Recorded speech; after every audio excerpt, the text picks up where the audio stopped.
नमस्कार, मी प्रज्ञा पोवळे. माझा कट्टा powered by Chitale butter, bank of Maharashtra, चंदूकाका Saraf jewels, बरवा स्किन थेरपी, सोनाई पशु आहार, MSCIT आणि निसर्ग हब्स या विशेष कार्यक्रमात आपल्या सगळ्यांचं स्वागत. मॅनहोलच्या चिखलात आणि घाणीत नखशिकांत माखलेल्या माणसांचा फोटो समोर आला आणि आपण सगळेच हादरलो. मानवी विष्ठा अंगावर झेलूनही लोकांना स्वच्छ परिसर मिळावा यासाठी राबणारे कष्टकरी पाहून मन विषण्ण होतं. सार्वजनिक ठिकाणी वावरताना आपण किमान 4 वेळा सॅनिटायझर लावतो, पण कचऱ्याच्या ढिगाऱ्या शेजारी बसून भाकर तुकडा तोडणारे, कचऱ्याच्या घाणीत बरबटलेल्या हातांवरच पोट असलेले हे स्वच्छता कर्मचारी, त्यांची आव्हानं आपल्या खिसगंटीतही नसतात. त्यांच्या समस्यांना आणि संघर्षाला वाचा फोडली कचरा वाहतूक श्रमिक संघाचे सरचिटणीस मिलिंद रानडे सरांनी. आज ते कट्ट्यावर आले. शहरांनी आणि माणसांनी मोकळा श्वास घ्यावा म्हणून ही माणसं स्वतः मॅनहोलमध्ये गुदमरतात आणि तरीही कंत्राटी असल्यामुळे हक्काच्या रोजगारापासून ती वंचित होती. घोडभर पाण्यासाठी तडफडत होती. आठवड्याची हक्काची एक सुट्टीही त्यांच्या नशिबी नव्हती आणि महानगरपालिका जबाबदारीही घेत नव्हती. हीच परिस्थिती पाहून मिलिंद रानडे सरांनी 90च्या दशकात या कंत्राटी सफाई कर्मचाऱ्यांसाठी संघर्षाचं निशाण हाती घेतलं आणि त्यांच्या न्यायासाठी 28 वर्ष अव्याहतपणे सामाजिक आणि न्यायिक लढा दिला. वंचितांच्या हक्कांसाठी लढणाऱ्यांची या महाराष्ट्राला मोठी परंपरा आहे आणि त्यातलंच एक नाव आहे मिलिंद रानडे सरांचं. त्यांच्या याच लढ्याबद्दल आणखी जाणून घेऊया. कट्ट्याला सुरुवात करूया. सर नमस्कार, आपलं मनापासून स्वागत. नमस्कार. मिलिंदजी, जो प्रश्न घेऊन तुम्ही गेली इतकी वर्ष लढताय आणि जे काम तुम्ही करताय, खरं तर असं आहे की कचऱ्याच्याबद्दल आम्ही सगळेजण कचरा निर्माण तर करत असतो, पण नंतर एकदा आपल्याकडून तो होऊन गेला की त्याच्याकडं बघण्याची आमची दृष्टी फार वेगळी असते. पण आमची घरं आणि आपल्या प्रत्येकाची शहरं स्वच्छ ठेवण्यामध्ये ज्यांच्याबद्दल रोज सकाळी एकदा जे प्रातस्मरणीय झाले पाहिजेत, अशांच्या प्रश्नाला घेऊन तुम्ही काम करता आहात. खरं तर या प्रश्नाबद्दल मला असं जाणवते की समाज म्हणून आमच्यामध्ये बिलकुल जागृती नाही आहे. आम्हाला हे जे रोज आपलं शहर, आपली गल्ली स्वच्छ करणारे, सांडपाण्याची सगळी व्यवस्था बघणारी ही जी मंडळी आहेत, ती कोण आहेत, ती काय करतात, ती कशी राहतात, याच्याबद्दलही आम्ही पूर्णपणानं अनभिज्ञ आहोत. तुम्ही त्यांचं काम करताय, त्यांच्याबरोबर लढा देताय, काही अंशी त्या लढ्याला यशही येताना दिसतंय. ह्या कामगारांबद्दल आणि ह्या सगळ्या प्रश्नांबद्दल तुम्ही काय सांगाल? आपल्याकडे समजा कचरा नेणारा माणूस आला नाही तर आपल्याकडे आपण काय शब्द वापरतो? अरे आज कचरेवाला आला नाही, अरे आज कचरेवाली आली नाही. तो कचरेवाला किंवा कचरेवाली नाही आहे. कचरेवाले आपण जे कचरा निर्माण करतो तो कचरा साफ करतो. म्हणजे इथपासूनच आपल्याकडे जे शब्द रुळतात ते त्या एका सांस्कृतिक वातावरणात शब्द रुळत असतात. आणि हे जे कामगार आहेत, आज आपल्या देशातली जाती व्यवस्था खूप बदललेली आहे. पण कितीही बदललेली असली तरी अजून कचऱ्यामध्ये काम करण्याकरता रानडे, गोखले, खांडेकर, देशमुख, पाटील, रेगे हे नाही आहेत. दलितच हे काम आजही करत आहेत. परमनंट कामगाराचा पगार चांगला आहे, इंडस्ट्रीतही काही ठिकाणी असं मिळत नाही. पण वरच्या जातीतले जे स्वतःला समजतात ते हे काम करायला तयार होत नाहीत. ते बेरोजगार राहणं पसंत करतात, पण या कामात येत नाही. मग या कामात येतं कोण? दलित, जो गावाकडे शेती नाही, दुष्काळग्रस्त भाग आहे, त्या भागातनं मुंबईमध्ये आलेला, झोपडपट्टीत राहणारा असा मायग्रंट वर्कर जो आहे तो हे काम करतो. आणि आज आपण जर काय बघितलं तर गेले 30 वर्ष कायम कामगारांची संख्या ही कमी होती आहे आणि कंत्राटी कामगारांची संख्या जास्त वाढते आहे. सगळ्याच क्षेत्रात वाढते, शिक्षकांच्यात, प्राध्यापकांच्यात, पण सफाई खात्यामध्ये ती प्रचंड मोठ्या संख्येने. आता मुंबई ही आडवी आणि उभी दोन्ही प्रकारे वाढतच जाते. पण ऑफिशियली मुंबईमध्ये 28,000 परमनंट कामगार आहेत. त्याच्यावर जे लागतात ते सगळेच्या सगळे हे कंत्राटी कामगार आहेत. आता याच्यातली मजा बघा, शब्दांची मखलाशी कशी चालते, रिक्वायरमेंट किती आहे, आवश्यकता किती आहे मुंबईला. नाही, पण अख्ख्या एवढ्या मोठ्या मुंबईसाठी फक्त 28,000 कर्मचारी कायम कामगार, आणि 28,000 कायम कामगार, 11,000 कंत्राटी सफाई कामगार, आणि याच्या व्यतिरिक्त ज्यांची गणनाच नाही दत्तक वस्तीच्या नावाने जवळजवळ अजून 10,000 कामगार, असे 48-49,000 कामगार ही 1.5 कोटीची मुंबई साफ करतात. आता आवश्यकता किती आहे, तर आवश्यकता आहे, समजा हे जे काय 49,000 आहेत तेही कमी पडतात, पण 49,000 दूर ही आवश्यकता आहे. आणि पोस्ट्स किती आहेत, तर 28,000. म्हणजे आवश्यकता आणि पोस्ट याचा काहीही संबंध नाही. मग हे जर काही काम बंद केलं तर मुंबई बंद पडेल. पण सांगतात काय, त्यांचे हक्क मागितले की साहेब सँक्शन पोस्टच नाहीत आपल्याकडे, पोस्ट नाही येत नाही, तुम्ही सँक्शन पोस्ट निर्माण केलेल्या नाहीत, त्या आर्टिफिशियली दाबून ठेवलेल्या आहेत. इथपासूनच त्याची सुरुवात होते. आता या कामगारांच्या बाबतीत एक काय असं ठरवून आम्ही हे कामाला लागलो नाही. एक दिवशी मी बसमधनं जात होतो आणि बसमध्ये सगळेजण आम्ही नाक दाबून होतो, आणि दादरपासून चेंबूरला मी राहतो तर 40 मिनटं ती कचऱ्याची गाडी होती कुठेतरी पुढे मागे. त्या सुमननगरच्या सिग्नलला बघितलं तर समोरच ती कचऱ्याची गाडी होती, आणि आम्ही इथे 50 फूट लांब नाक धरून बसलो होतो, आणि त्या कचऱ्याच्या गाडीवर कचऱ्याच्या ढिगावरती बसून 3 कामगार जेवण जेवत होते. ही गोष्ट आहे 96 सालची. म्हणजे 97 साली देशाच्या स्वातंत्र्याला 50 वर्ष होणार होती. गांधीजी म्हणायचे स्वातंत्र्य कशासाठी, तर शेवटच्या माणसाचे अश्रू पुसण्यासाठी. आणि ही परिस्थिती होती. तर ही परिस्थिती मी माझे जे चळवळीतले सहकारी होते, सिनियर्स होते, त्यांना सांगितली. आमचे एक कॉम्रेड भाऊ फाटक म्हणून होते, ते म्हणले की आमच्या पिढीने स्वातंत्र्य मिळवलं, आता हे काय आहे ते तुम्ही शोधा, कोण आहेत ते. म्हणून दुसऱ्या दिवशी आम्ही मोटरसायकलवरनं, मी आणि माझे एक सहकारी, त्यांचा ट्रकच्या पाठोपाठ गेलो तर देवनार डम्पिंग ग्राउंडला गेलो. तर देवनार डम्पिंग ग्राउंड हे अजस्त्र डम्पिंग ग्राउंड आहे. त्याला 2 एंट्रन्स होते. एका एंट्रन्समधनं परमनंट कामगारांच्या गाड्या जायच्या, आणि दुसऱ्या एंट्रन्समधनं कंत्राटी कामगार ज्या गाडीवर होते ते जायचे. दोघेही दलितच, म्हणजे त्याच्यात काय कुठला भेदभाव नाही. त्यांना एक स्ट्रक्चर्ड वेज आहे, त्यांना बाकीच्या सगळ्या सोयी सुविधा, आजारपण झालं तर काय अमुक तमुक ह्या सगळ्या आहेत. या कामगारांना काहीही नाही. म्हणजे देशामध्ये जेवढे म्हणून कामगार कायदे होते ते सगळेच्या सगळे प्रत्येक कलमासकट पायदोळीत उडवलेले होते. असं नाही की बाई इथे थोडंसं मिळालं, एकही नाही.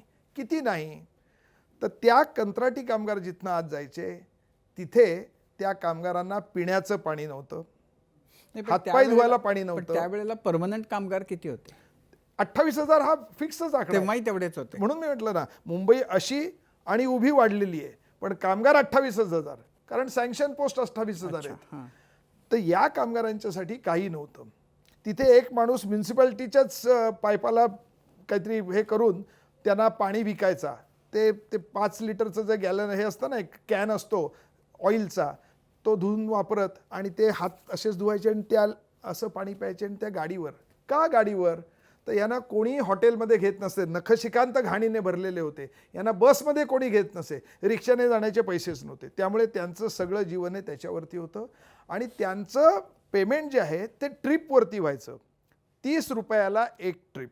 आता तुम्ही विचार करा की 96 साली आजच्यापेक्षा कमी ट्रॅफिक असलं तरी होतच ना ट्रॅफिक. ए वॉर्ड म्हणजे व्हीटीपासनं ते देवनार डम्पिंग ग्राउंडवर यायचं, हा प्रवासच किती वेळाचा. आणि ती गाडी जी आहे ती रस्त्यामध्ये पूर्वी बघा आपल्या ती कचऱ्याच्या हे असायच्या, कचरा कुंड्या असायच्या, त्या कुंडीतनं घमेल्यात भरायचा, घमेल्यातनं डोक्यावरनं आणून त्या गाडीपर्यंत यायचं आणि गाडीत टाकायचा.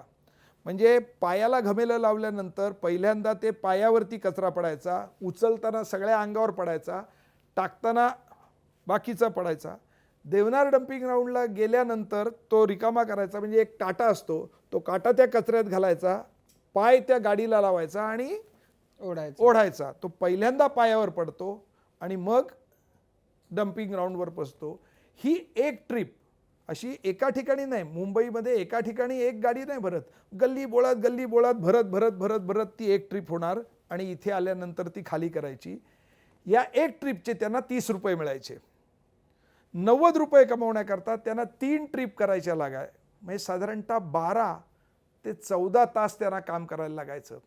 गाडी पंक्चर झाली तर 2च फेऱ्या व्हायच्या, पण तो पंक्चर काढेपर्यंत रात्रीचे कितीही वाजले तरी थांबायला लागायचं.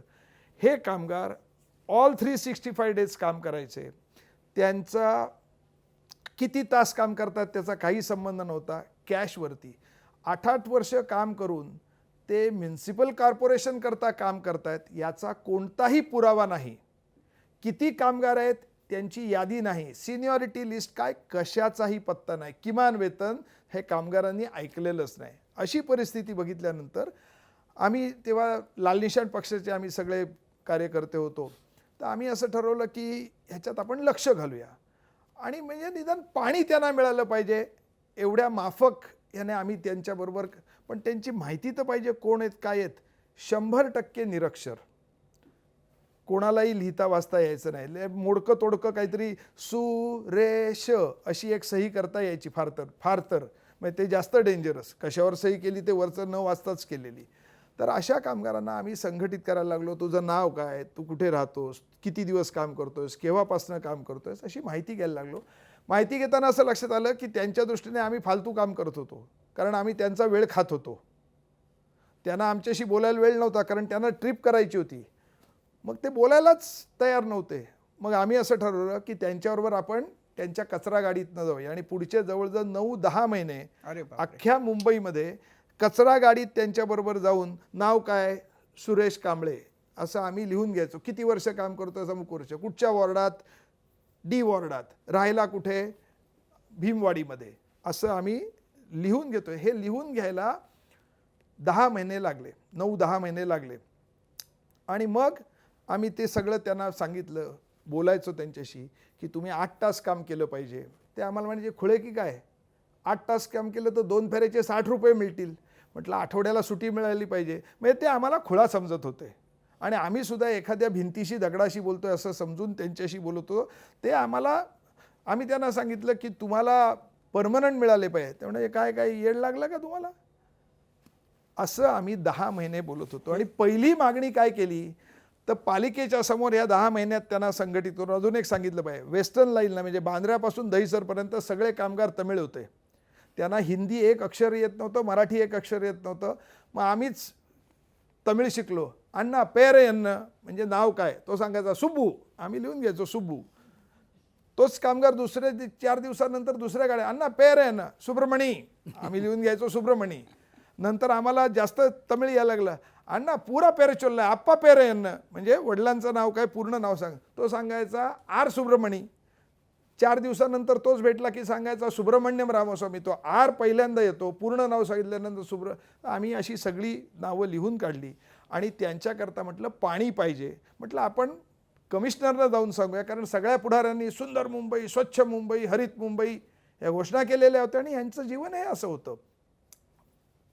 आपण भूक हडताल करूया, त्याचा तमिळ शब्द उन्नाविरदम, तर उन्नाविरदम करूया असं आम्ही ठरवलं आणि तिथे जाऊन बसलो.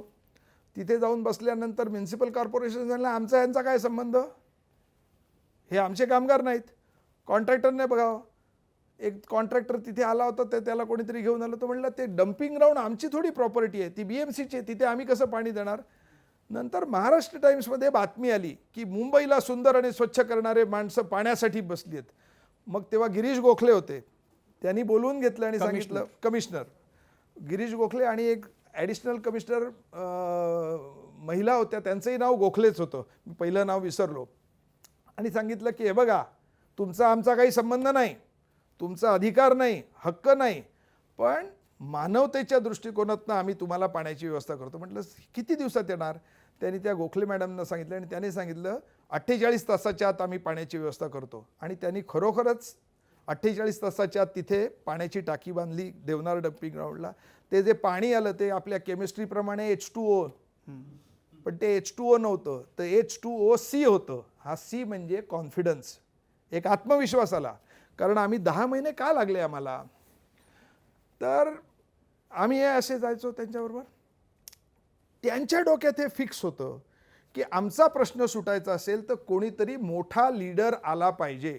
आणि आम्ही सांगायचो आम्ही लीडर नाही, आमचं कम्युनिस्ट तत्वज्ञान त्यांना सांगायचो, आम्ही लीडर नाही, आमच्यात ताकद नाही, ताकद तुमच्यात आहे, तुम्ही एकजूट केली तरच हे सुटू शकतं.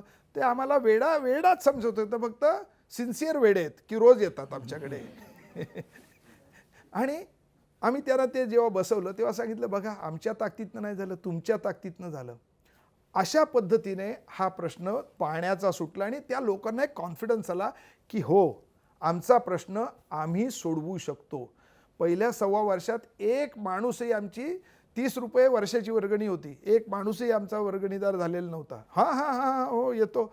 बरं, दुसरं असं की या सगळ्या कामगारांच्यामध्ये किती प्रश्न, दारूचा प्रश्न, भन्नाट दारूचा प्रश्न, वेस्टर्नला जे होते कामगार त्यांच्या म्हणजे आपल्याला अंदाज येत नाही की त्या सांस्कृतिक जीवनात काय होत असेल. सकाळी 6 वाजता ते रात्री 8 वाजेपर्यंत ते तिथे काम करायचे. 8 वाजता सुटल्यानंतर दारू ढोसायची आणि तेव्हा प्रचंड मोठं पीक व्हिडिओ पार्लरचं होतं. ते रात्री जाऊन व्हिडिओ बघायचे, रजनीकांतचे सगळे सिनेमा ते बघायचे. त्याच्यानंतर कसे सिनेमा, तर सिनेमा नसेल आज, तर आज काय, सगळ्या साऊथमधल्या सिनेमांमध्ये जेवढे म्हणून रेप सीन आहेत ते सगळे एकत्र करून एका मागोमाग एक. म्हणजे काय त्या मनाचं होत असेल त्यांच्या, हे असं तिथे चाललं. तर आम्ही त्याला सांगितलं की बा हे तू करू नकोस, आम्ही तुझी कंप्लेंट करू. तोही मान्य केलं आणि त्याने ते केलं नाही. पण हा जो भाग आहे ना की कोणीतरी मोठा आला पाहिजे, हा तेव्हा आहे. तेव्हा एक सुब्रमण्य म्हणून कार्यकर्ता होता, तो एक दिवशी सिरियसली माझ्याकडे आला आणि म्हणला कि ये जो आप बोलते हैं ना ऐसा नहीं जमेगा, हमारा अण्णा लोग तुम्हारे ऊपर ऐसा भरोसा नहीं रखेगा. आम्ही भाषणात सांगायचो ताकद तुमच्यात आहे, मग कशी सांगितलं तसं, ऐसा नहीं बोलने का, तुम कल 10,000 रुपया मेरे को दो. म्हटलं काय करणार, म्हटलं हम पूरा प्लान बताता है. म्हटलं काय प्लान, तो म्हणला कि आप white shoes, white pant, white shirt, goggle लगा के आने का, ऐसा सिगरेट पीते जीप में से एक तंगड़ी बाहर निकलने का और ऐसा आने का. और त्या डम्पिंग ग्राउंडच्या जवळ आल्यानंतर माझी माणसं तिथे उभी असतील, 3च माणसांशी शेकहँड करायचा. ते असे येड्यासारखे धावत जातील, तळेवर मेरे से शेकहँड किया, तळेवर मेरे से शेकहँड किया. तिकडे जातील, तिकडे पहिले फटाके लावले जातील. तुझी उंची किती आहे, 5 फूट 8 इंच, 5 फूट 8 इंचाचा हार रेडी राहील, हार लावायचा, घालायचा, त्या जीपच्या बोनेटवर येऊन उभं राहायचं आणि तुम्ही जे सांगता ना तसं नाही भाषण करायचं. सांगायचं मेरे पीछे खडा हो, कौन तुमको नहीं देता है मैं देखता हूँ. आणि म्हटलं दुसऱ्या दिवशी सगळे आमचे तमिळ कामगार, म्हणजे पुढाऱ्याला मोठं करायचं. मग तेव्हा मी त्यांना सांगत होतो, तुम्ही पुढाऱ्याला जेवढं मोठं करता तेवढं तुम्ही स्वतःला लहान करता. आणि ह्याच्यासाठी नाही आहे स्वातंत्र्य, ह्याच्यासाठी नाही आहे आपले कायदे, ह्याच्यासाठी नाही आहे आपलं संविधान. पण ते आम्हाला 1.5 वर्ष लागलं हे सगळं समजून सांगायला. पण आम्ही तेव्हा कधीतरी आपल्याला एखाद्या गोष्टीतनं ताकद मिळते, तसं तेव्हा ती एक 80च्या शेवटी आणि 90च्या सुरुवातीला एक उडान नावाची सिरियल होती कविता चौधरीची. तर त्याच्यात तिच्या वडिलांचं काम ते विक्रम गोखलेने केलं होतं आणि त्याच्यात एक वाक्य होतं की पहले हार कौन मानता है और तुम पहले हार नहीं मानोगी. ते वाक्य कुठेतरी डोक्यात बसलं होतं. ते हे काम करत असताना आम्ही ते होतं की हम हार नहीं मानेंगे, बघू तर खरं काय येते. तर असं ते काम सुरू झालं आणि या पद्धतीने झालं. पण ते 10 महिने 11 महिने पहिले हे असे गेले आणि त्याच्यातनं मग हळूहळू युनियन उभी राहिली. पण आता तुमचे प्रश्न म्हणजे आता सुटलेत का? आता किमान वेतन या कर्मचाऱ्यांना ज्यांना म्हणजे चिखल घाणीत गटारात उतरून काम करावं लागतं, सगळ्या आता मैला त्यातला जो आहे तो डोक्यावर आजही घ्यावा लागतो, तर या कामगारांना आता किमान वेतन म्हणजे त्यांना दिवसाचे पैसे मिळतात किती? तेव्हाचं अजून एक उदाहरण देऊ. तेव्हा कॅश पगार होता, किती दिला, कोणाला दिला, काय दिला ह्याचा काही पत्ता नव्हता. तर आम्ही BMCकडे मागणी केली की यांना पेमेंट चेकने करा.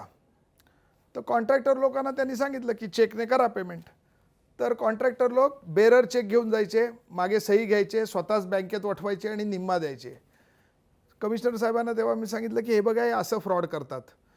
मग त्यांनी लिहून दिलं की पेमेंट बाय क्रॉस चेक. त्यांनी तो चेक परत तसाच घेऊन गेले, मागच्या बाजूला त्याची सही घेतली कामगाराची, पुढच्या चेकची झेरॉक्स काढली, त्या झेरॉक्सवर क्रॉस केलं, त्याची झेरॉक्स काढली आणि BMCला दिली. बघा आम्ही क्रॉस चेकने दिला. हे किमान वेतनाची व्याख्या अशी आहे, असं वेतन की जे तुमचा आत्मा आणि तुमची हाडं हे एकत्र ठेवेल, इतकं कमी असतं. आणि त्याच्यापेक्षा कमी पगार आजही महाराष्ट्रात, मुंबईत आणि देशात दिला जातो. किती आहे किमान सांगतो वेतन? ना, हां. आत्ता या क्षणी आम्ही भांडून भांडून मोर्चे काढून ते किमान वेतन महाराष्ट्रातलं हे आत्ता दिवसाला 890 रुपयाच्या आसपास आहे आजच्या घडीला. आता हे किमान वेतन जे आहे हे सुद्धा खोटं आहे. किमान वेतन 24 फेब्रुवारी 2015ला निश्चित झालं. किमान वेतन कायद्याप्रमाणे 5 वर्षांनी किमान वेतनामध्ये 2 असतात, एक बेसिक वेज आणि दुसरा डिअरनेस अलाउन्स, महागाई भत्ता. तो महागाई भत्ता दर 6 महिन्यांनी वाढतो, पण ती आधी महागाई वाढते आणि भत्ता नंतर मॅच करतो. तर 5 वर्षांनी म्हणजे 24 फेब्रुवारी 2020ला किमान वेतनाचं बेसिक रिवाईज व्हायला होतं. झालेलं किती नाही होतं? आजपर्यंत, झालंच नाही ना. नाही, किती होतं त्यावेळेला? 800 रुपये. 800 रुपये कन्सॉलिडेटेड सगळं मिळून.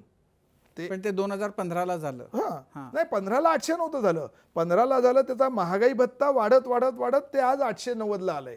पण आजही त्याचा जो बेसिक आहे तो 2015चा आहे. म्हणजे आजच्या घडीला आज 11 वर्ष आणि 2 महिने झाले हे सगळे कामगार रियालिटीमध्ये किमान वेतनापेक्षा कमी पगार. कारण आज जर काही किमान वेतन नाही आहे, ते 2020ला ठरवायचं होतं, ते 20ला ठरवलं नाही आणि ते किमान वेतन आज जेव्हा केव्हा ठरवलं जाईल त्या दिवसापासून लागू होईल. म्हणजे आमची 6 वर्ष काय आणखीन किती महिने होतील ते हे खाल्ले पण आता गेले. किती साधारण म्हणजे किमान आत्ता वेतनाचा किमान जो संघर्ष जो आहे आत्ता जर काय किमान वेतन द्यायचं झालं तर आमच्या कॅल्क्युलेशन प्रमाणे ते 27,000 रुपये महिना द्यावं लागेल 26 दिवसाला, आमच्या कॅल्क्युलेशन प्रमाणे. पण आज ते मिळत नाही. कायदा असा आहे, आपल्याकडचे सांगतात ना कायदे खूप कामगारांच्या बाजूने आहेत, त्यामुळे इन्व्हेस्टमेंट येत नाही. याचं असं आहे, हे सगळं तुम्हाला मी जे सांगतोय ते कायदे एवढे एकदम स्ट्रिंजंट असतानाची गोष्ट सांगतोय. आज आपल्याकडे किमान वेतन मागितलं तर कामगाराला तिथल्या तिथे कामावरनं काढलं जातं. म्हणजे कॉन्ट्रॅक्टर आणि प्रिन्सिपल एम्प्लॉयर, म्हणजे ह्या बाबतीत जी कोण महापालिका असेल ती कायदा तोडतंय. मागितलं किमान वेतन म्हणून त्या क्षणी कामगाराला कामावरनं काढलं जातं. पण हे कंत्राटदार किती साधारण पैसे देतात, म्हणजे देत होते? आत्ता सांगतो ना, मुंबईमध्ये आत्ता हे साधारणतः 20,000 ते 21,000च्या रेंजमध्ये जातं. आत्ता मुंबईमध्ये 9,000 रुपयावरती काम करणारी माणसं, तुमचा कॅमेरा माझ्याबरोबर द्या, मी लांब राहतो, तुम्हीच त्यांचा इंटरव्ह्यू घ्या, ते तुम्हाला सांगतील की किती रुपये पगार दिला जातो तो. आता नाशिकमध्ये आम्ही हे युनियनचं काम नंतर अनेक शहरांमध्ये वाढवत गेलो. नाशिकमध्ये तिथला एक पॉलिटिशियन, हा तिथला दादा, आणि तो कॉन्ट्रॅक्टर होता, एकच एक कॉन्ट्रॅक्टर अख्ख्या नाशिक शहराला. किमान वेतन मागितलं म्हणून एका दिवशी 180 कामगारांना कामावरनं काढून टाकलं. आणि असं कामावरनं काढून टाकलं, कुठलं रिझन असो किंवा नसो, या देशातला कोणताही कामगार कायदा त्या कामगाराला पुन्हा कामावर चढवण्यासाठी इक्विप्टच नाही, तशी सोयच नाही, कायद्यात रचनाच नाही. मग आम्ही मोर्चे काढले, लेबर कमिशनरकडे गेलो, हो पानाच्या पानं भरली, लेबर मिनिस्टरकडे गेलो, चीफ मिनिस्टरकडे गेलो आणि हायकोर्टातही गेलो. हायकोर्टात गेलो तर हायकोर्टात सांगितलं आम्ही की बा आम्हाला किमान वेतन देत नाही, आमचा PFचे पैसे कापले जातात, कुठे भरतात आम्हाला माहीत नाही. कॉन्ट्रॅक्टरने सांगितलं मी सगळं देतोय यांना. हायकोर्टाने सांगितलं मग जमा करा कागद.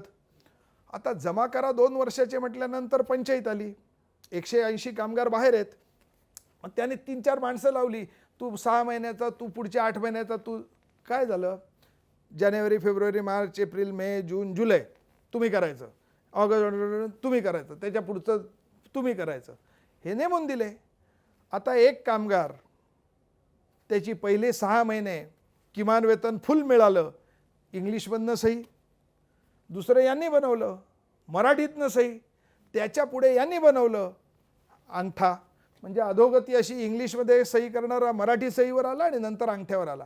बरं, बसवले होते ते त्यांना 2-3 दिवसात द्यायचं होतं, जानेवारी फेब्रुवारी. जानेवारीचे 31 दिवस काम केलं, फेब्रुवारीचे 30 दिवस काम केलं, हे ॲक्च्युअल.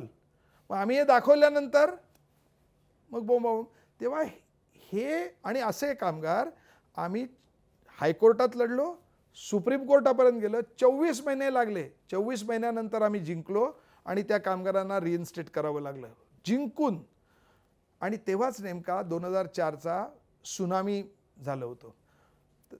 तर त्या कामगारांशी आम्ही जे बोलतो किंवा आपल्या अन्यायासाठी तर लढायचंच, पण दुसऱ्याला सुद्धा मदत केली पाहिजे, दुसऱ्याच्या अन्यायात आपण त्याच्या बरोबरीने उभं राहिलं पाहिजे. मला म्हणजे मी ऋणी आहे त्या कामगारांचा आणि आपण सगळ्यांनीच त्याच्याबद्दल संवेदनशील असलं पाहिजे. त्या कामगारांनी 2 महिने लढत होते, चूक काही नाही. 2 वर्ष आणि त्यांना जो पहिला पगार येणार होता, त्यांनी पहिल्या पगाराचा पहिल्या दिवसाचा पगार प्राईम मिनिस्टर्स रिलीफ फंडला सुनामीच्या लोकांसाठी मदत केली. आता याच्यापेक्षा काय मोठं उदाहरण पाहिजे. असं कामगारांना लढावं लागतंय प्रत्येक गोष्टीसाठी. मुंबईमध्ये रेनकोट गंबूट टोपी द्या आम्हाला ह्याच्यासाठी लढावं लागलं. ऑर्डर दिली, त्याच्याविरुद्ध पालिका सुप्रीम कोर्टात गेली. आमच्याकडे पैसे नव्हते सुप्रीम कोर्टात जायला. मुंबईतल्या BRC मध्ये गवत कापणाऱ्या बायकांची युनियन झालेली होती. कॉम्रेड विवेक मॉन्टेरोनी तिथे युनियन केली होती, त्यांनी आम्हाला पैसे दिले. उदय भटने सिक्युरिटी गार्ड्सना संघटित केलं होतं, त्यांनी आम्हाला पैसे दिले आणि त्याच्या जोरावर आम्ही. पण पालिकेला तुम्हाला म्हणजे सफाई कर्मचाऱ्यांना रेनकोट वगैरे द्यायचे नव्हते ना.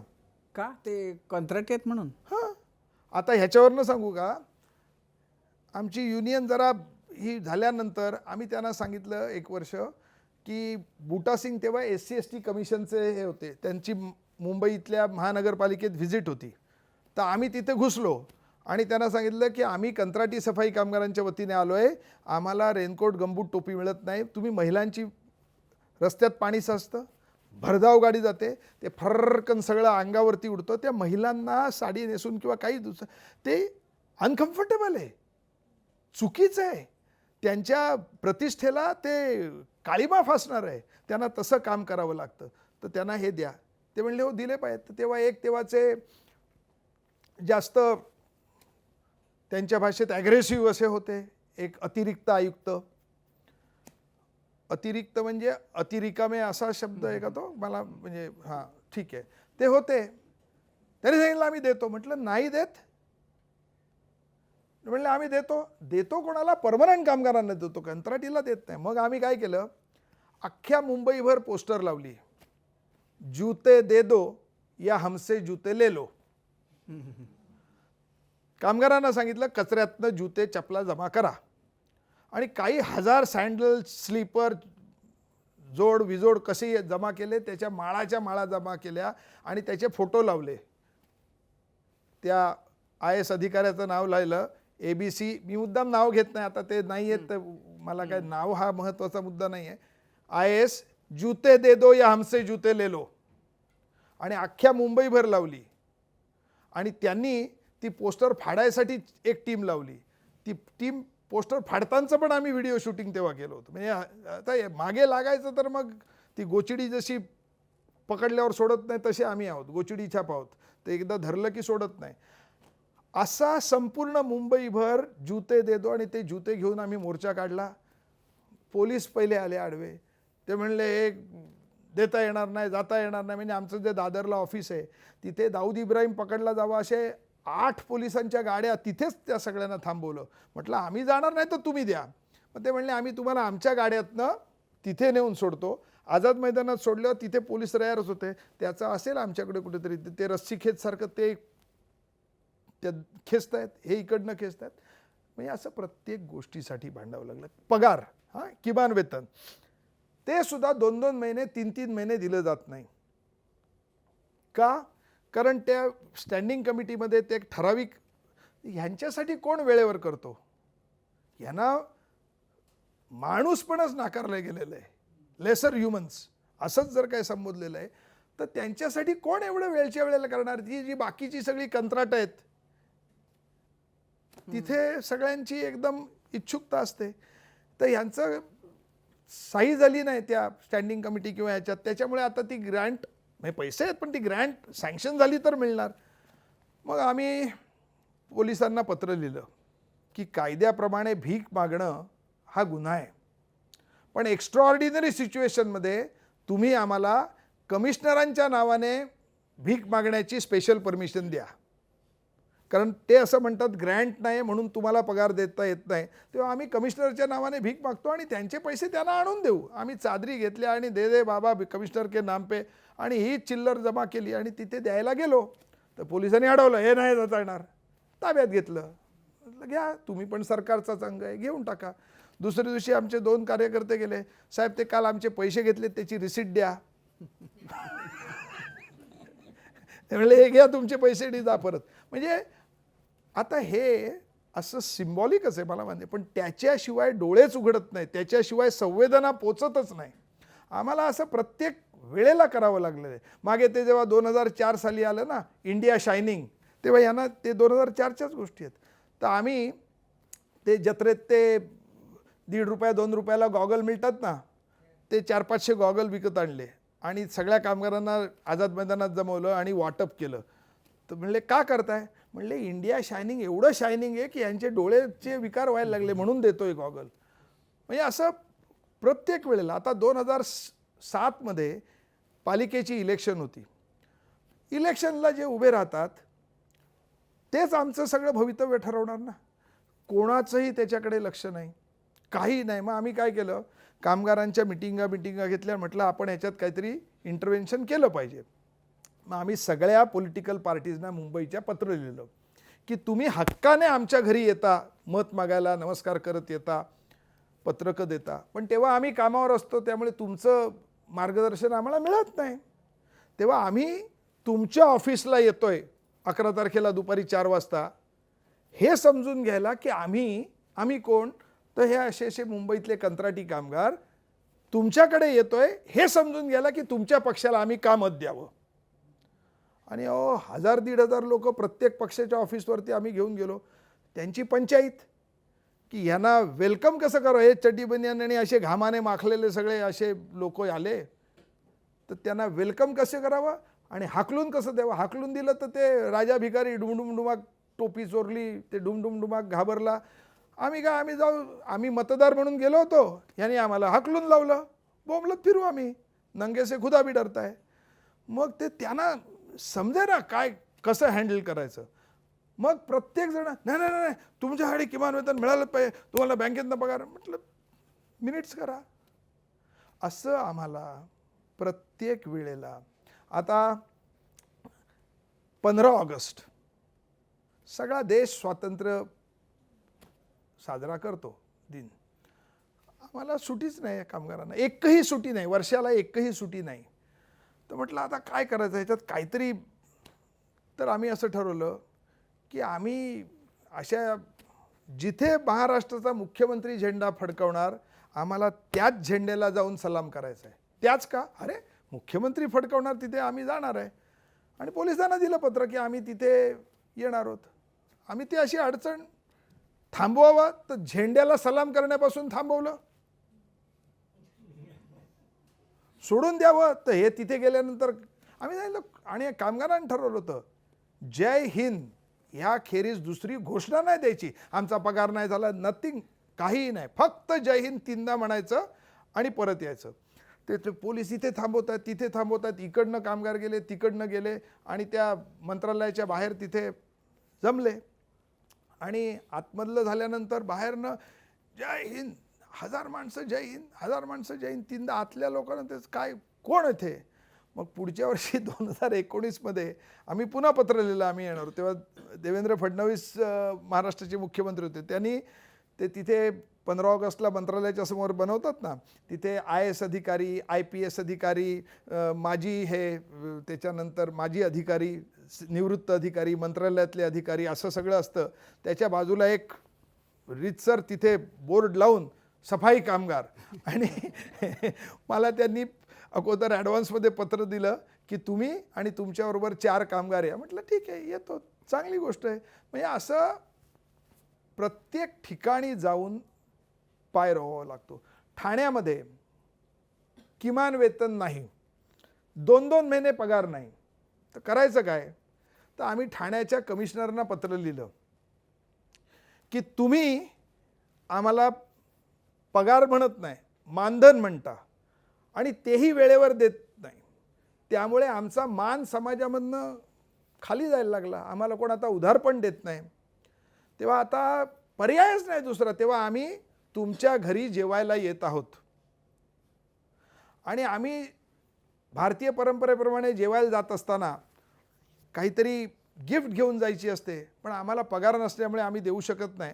पण आम्ही एक गिफ्ट देऊ शकतो. आपल्या घटनेचं जे प्रिएम्बल आहे, आम्ही भारताचे लोक, त्याची एक प्रत आम्ही तुम्हाला देऊ. कारण तुम्ही त्या शपथेवरच नोकरीवर चढलेले आहात की आम्ही या प्रिएम्बलचा आणि त्या घटनेचा ते चिडाचिडी झाली. माझ्या घरी येणार म्हणजे काय, ते IAS पण दुखावलं गेलं. म्हटलं आम्हाला नाही तर तुम्ही इथे जेवायला घाला, तिकडनं डबे आणा, तुमच्याच घरी यायचं का नाही. त्यांनी त्या कॉन्ट्रॅक्टर लोकांना सांगितलं माझ्या घरी आले तर तुमची सगळ्यांची कॉन्ट्रॅक्ट जातील. मग काय झालं, 3 कॉन्ट्रॅक्टर पुढे आले. ते म्हणले आमचं काय संबंध आहे, तुम्ही आम्हाला दिलं सुधारित किमान वेतन तर आम्ही त्यांना पास ऑन करू, तुम्हीच देत नाही. तरी त्या 3 प्रेशर पार्टी, एक कॉन्ट्रॅक्टर गेला, त्याने त्या पालिकेच्या समोरच जे पोलीस स्टेशन आहे त्या पोलीस स्टेशनमध्ये जाऊन तक्रार नोंदवली की युनियनचे जनरल सेक्रेटरी मिलिंद रानडे आणि आमचा तिथला एक कामगार जो होता प्रतिनिधी महेंद्र हिवराळे हे माझ्याकडे खंडणी मागतायत. आणि एक कॉन्ट्रॅक्टरची कंप्लेंट, दुसरे 2 साक्षीदार. एका तासानंतर वागळे इस्टेट का कुठल्या तरी तिथल्या पोलीस स्टेशनमध्ये बी कॉन्ट्रॅक्टरची तक्रार की मिलिंद रानडे आणि हे यांनी माझ्याकडे खंडणी मागितली आणि A आणि C हे कॉन्ट्रॅक्टर साक्षीदार. त्याच्यानंतर 1 तासांनी अजून त्या मुलुंड चेक नाक्याच्या तिथे तिसऱ्या कॉन्ट्रॅक्टरची की ह्यांनी माझ्याकडे खंडणी मागितली आणि B आणि A हे साक्षीदार. आमच्यावरती केस झाली, आम्हाला अटक झाली, आम्हाला बंद करण्यात आलं. दुसरे दिवशी त्याचं चार्जशीट वगैरे वगैरे करून कोर्टात गेले तर कोर्टाने विचारलं की खंडणी मागणारे हेच दोघे आहेत आणि ज्यांच्याकडे मागतात ते तुम्ही कॉमन आहात, तर 1-1 तासांनी एवढं चालून चालून का मागितली. पहिल्याच ठिकाणी तुम्ही तिघांनी आम्हाला खंडणी द्या असं का नाही म्हणले. तुम्ही सगळे एकत्रच होतात ना, तुम्ही ऐकायला होतात तुम्ही. तर ते पण हे जरी किती लॉजिकल असलं तरी आपल्याला ती कायद्याची प्रोसेस, आमच्यावरती पुढे ती 4 वर्ष केस चालली आणि 4 वर्षानंतर काय हिंदी सिनेमातला डायलॉग बा इज्जत बरी, तशी ती बा इज्जत बरी झाली. पण हे असं आज महाराष्ट्रात सगळ्या ठिकाणी होतं. मग अशी मी सांगितलं ना नाशिकचं, ते नाशिकचे कामगार आले, कामाला लागले, तोपर्यंत नाशिकची लोकसंख्या वाढलेली होती, त्यामुळे आमच्या जागी जे घेतले होते तेही कामाला लागले. त्या कामगारांना 4 वर्षानंतर नोटीस आल्या. आम्हाला काढल्यानंतर किमान वेतन मागतं म्हणून जे कामगार होते त्यांना नोटीस आल्या की तुम्ही आमच्या पतपेढीतनं कर्ज घेतलेलं आहे आणि ते 5-6 वर्ष झाली कर्ज फेडलेलं नाही, व्याजही भरलेलं नाही. तेव्हा ते चक्राळ व्याज हे ते सगळं मिळून 12 लाख 15 लाख एवढे झालेले ते नाही धरलेत, तर आम्ही तुमच्या घरावरती जप्ती आणू. तर ते कामगार सगळे घेऊन माझ्याकडे आले की हे काय आले, आमची जप्ती कशासाठी आहे. तेव्हा एक कामगार म्हणला की ह्यांना जेव्हा काढलं होतं तेव्हा यांच्याकडे असे फाईलमध्ये आणली होती, इथे सही कर, इथे सही कर, इथे सही कर, इथे सही कर. कशासाठी, तुला PF देतो, तुला ESIC देतो, तुला अमुक देतो, तमुक देतो, त्याच्यासाठी सह्या घेतल्या होत्या. तर त्या कॉन्ट्रॅक्टरने त्या सह्यांचा वापर करून ती जी एक जळगावची एक पतपेढी होती, त्या पतपेढीमधनं या कामगारांच्या नावावर लोन उचललं, प्रत्येकी 10 लाख रुपये. त्या लोनमधनं त्याने गाड्या घेतल्या आणि त्याच्या पॉलिटिकल कनेक्शनमधनं, त्याचं पॉलिटिकल कनेक्शन म्हणजे सांगितलं तसं तो राष्ट्रवादी काँग्रेसचा उपाध्यक्ष होता नाशिकचा. नवी मुंबई कॉर्पोरेशनमध्ये त्या गाड्या सगळ्या लावल्या, त्यांचं दिलं नाही. मी जनरल सेक्रेटरी म्हणून त्या बँकेचं जे एक शाखा होती, म्हणजे बँक जळगावची, कामगार नाशिकचे, ज्या बँकेतनं कर्ज झालं ज्या ब्रँचमधनं, ती ब्रँच पनवेलची आणि गाड्या नवी मुंबईमध्ये. म्हणजे काय ऑर्गनाइज. त्यांना सांगितलं की मी युनियनचा जनरल सेक्रेटरी आहे, तुम्हाला हे पैसे वसूल करायचे आहेत, मी मदत करेन तुम्हाला. ती बँकसुद्धा डेस्परेट होती. बँक कसली ती पतपेढी, 10 कोटी रुपये जर काय तिचे डुबले तर ते सगळे. आणि हे बाहेर का आलं तर ज्यांनी पैसे ठेवले होते त्यांचे पैसे परत देता येत नव्हते, म्हणून त्याच्यावरती तो सरकारचा काय नेमला, काय म्हणतात त्याला, तो ऑडिटर नाही काय म्हणतात त्याचं बघण्याकरता, त्याने हे फरमान काढल्यावर हे बाहेर आलं. तर म्हटलं मी तुम्हाला वसूल करून देऊ शकतो. त्यांना इतका आनंद झाला, न बोलता वसुलीचा आला. त्यांनी मला सगळे कागद दिले आणि मग ते आम्ही नाशिकमध्ये बंद पाळला. बुटा सिंग तेव्हा SC ST मगाशी सांगितलं तसं होतं, त्यांना बोलवलं आणि याच्यावरती केस घ्या. म्हणजे असं आता किमान वेतन मंजूर झालं. मंजूर झालेलं किमान वेतन पदरात पाडून घेण्याकरता कमीत कमी 4 मोर्चे काढावे लागतात, त्याशिवाय ते मिळतच नाही. म्हणजे हा जो कामगार आहे हा आता फरक बघा कसा पडतो. आत्ता उन्हाळा आहे, आत्ता सरकारने मोटरसायकलवाल्यांना ऊन लागतं म्हणून रस्त्यात ते असे मोठे शेड लावले आहेत. चांगली गोष्ट आहे, सरकारला एवढा कन्सर्न आहे.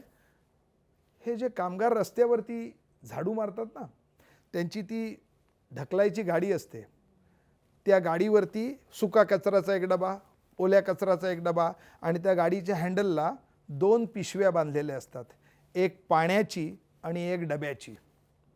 आणि ते तसे चालतात.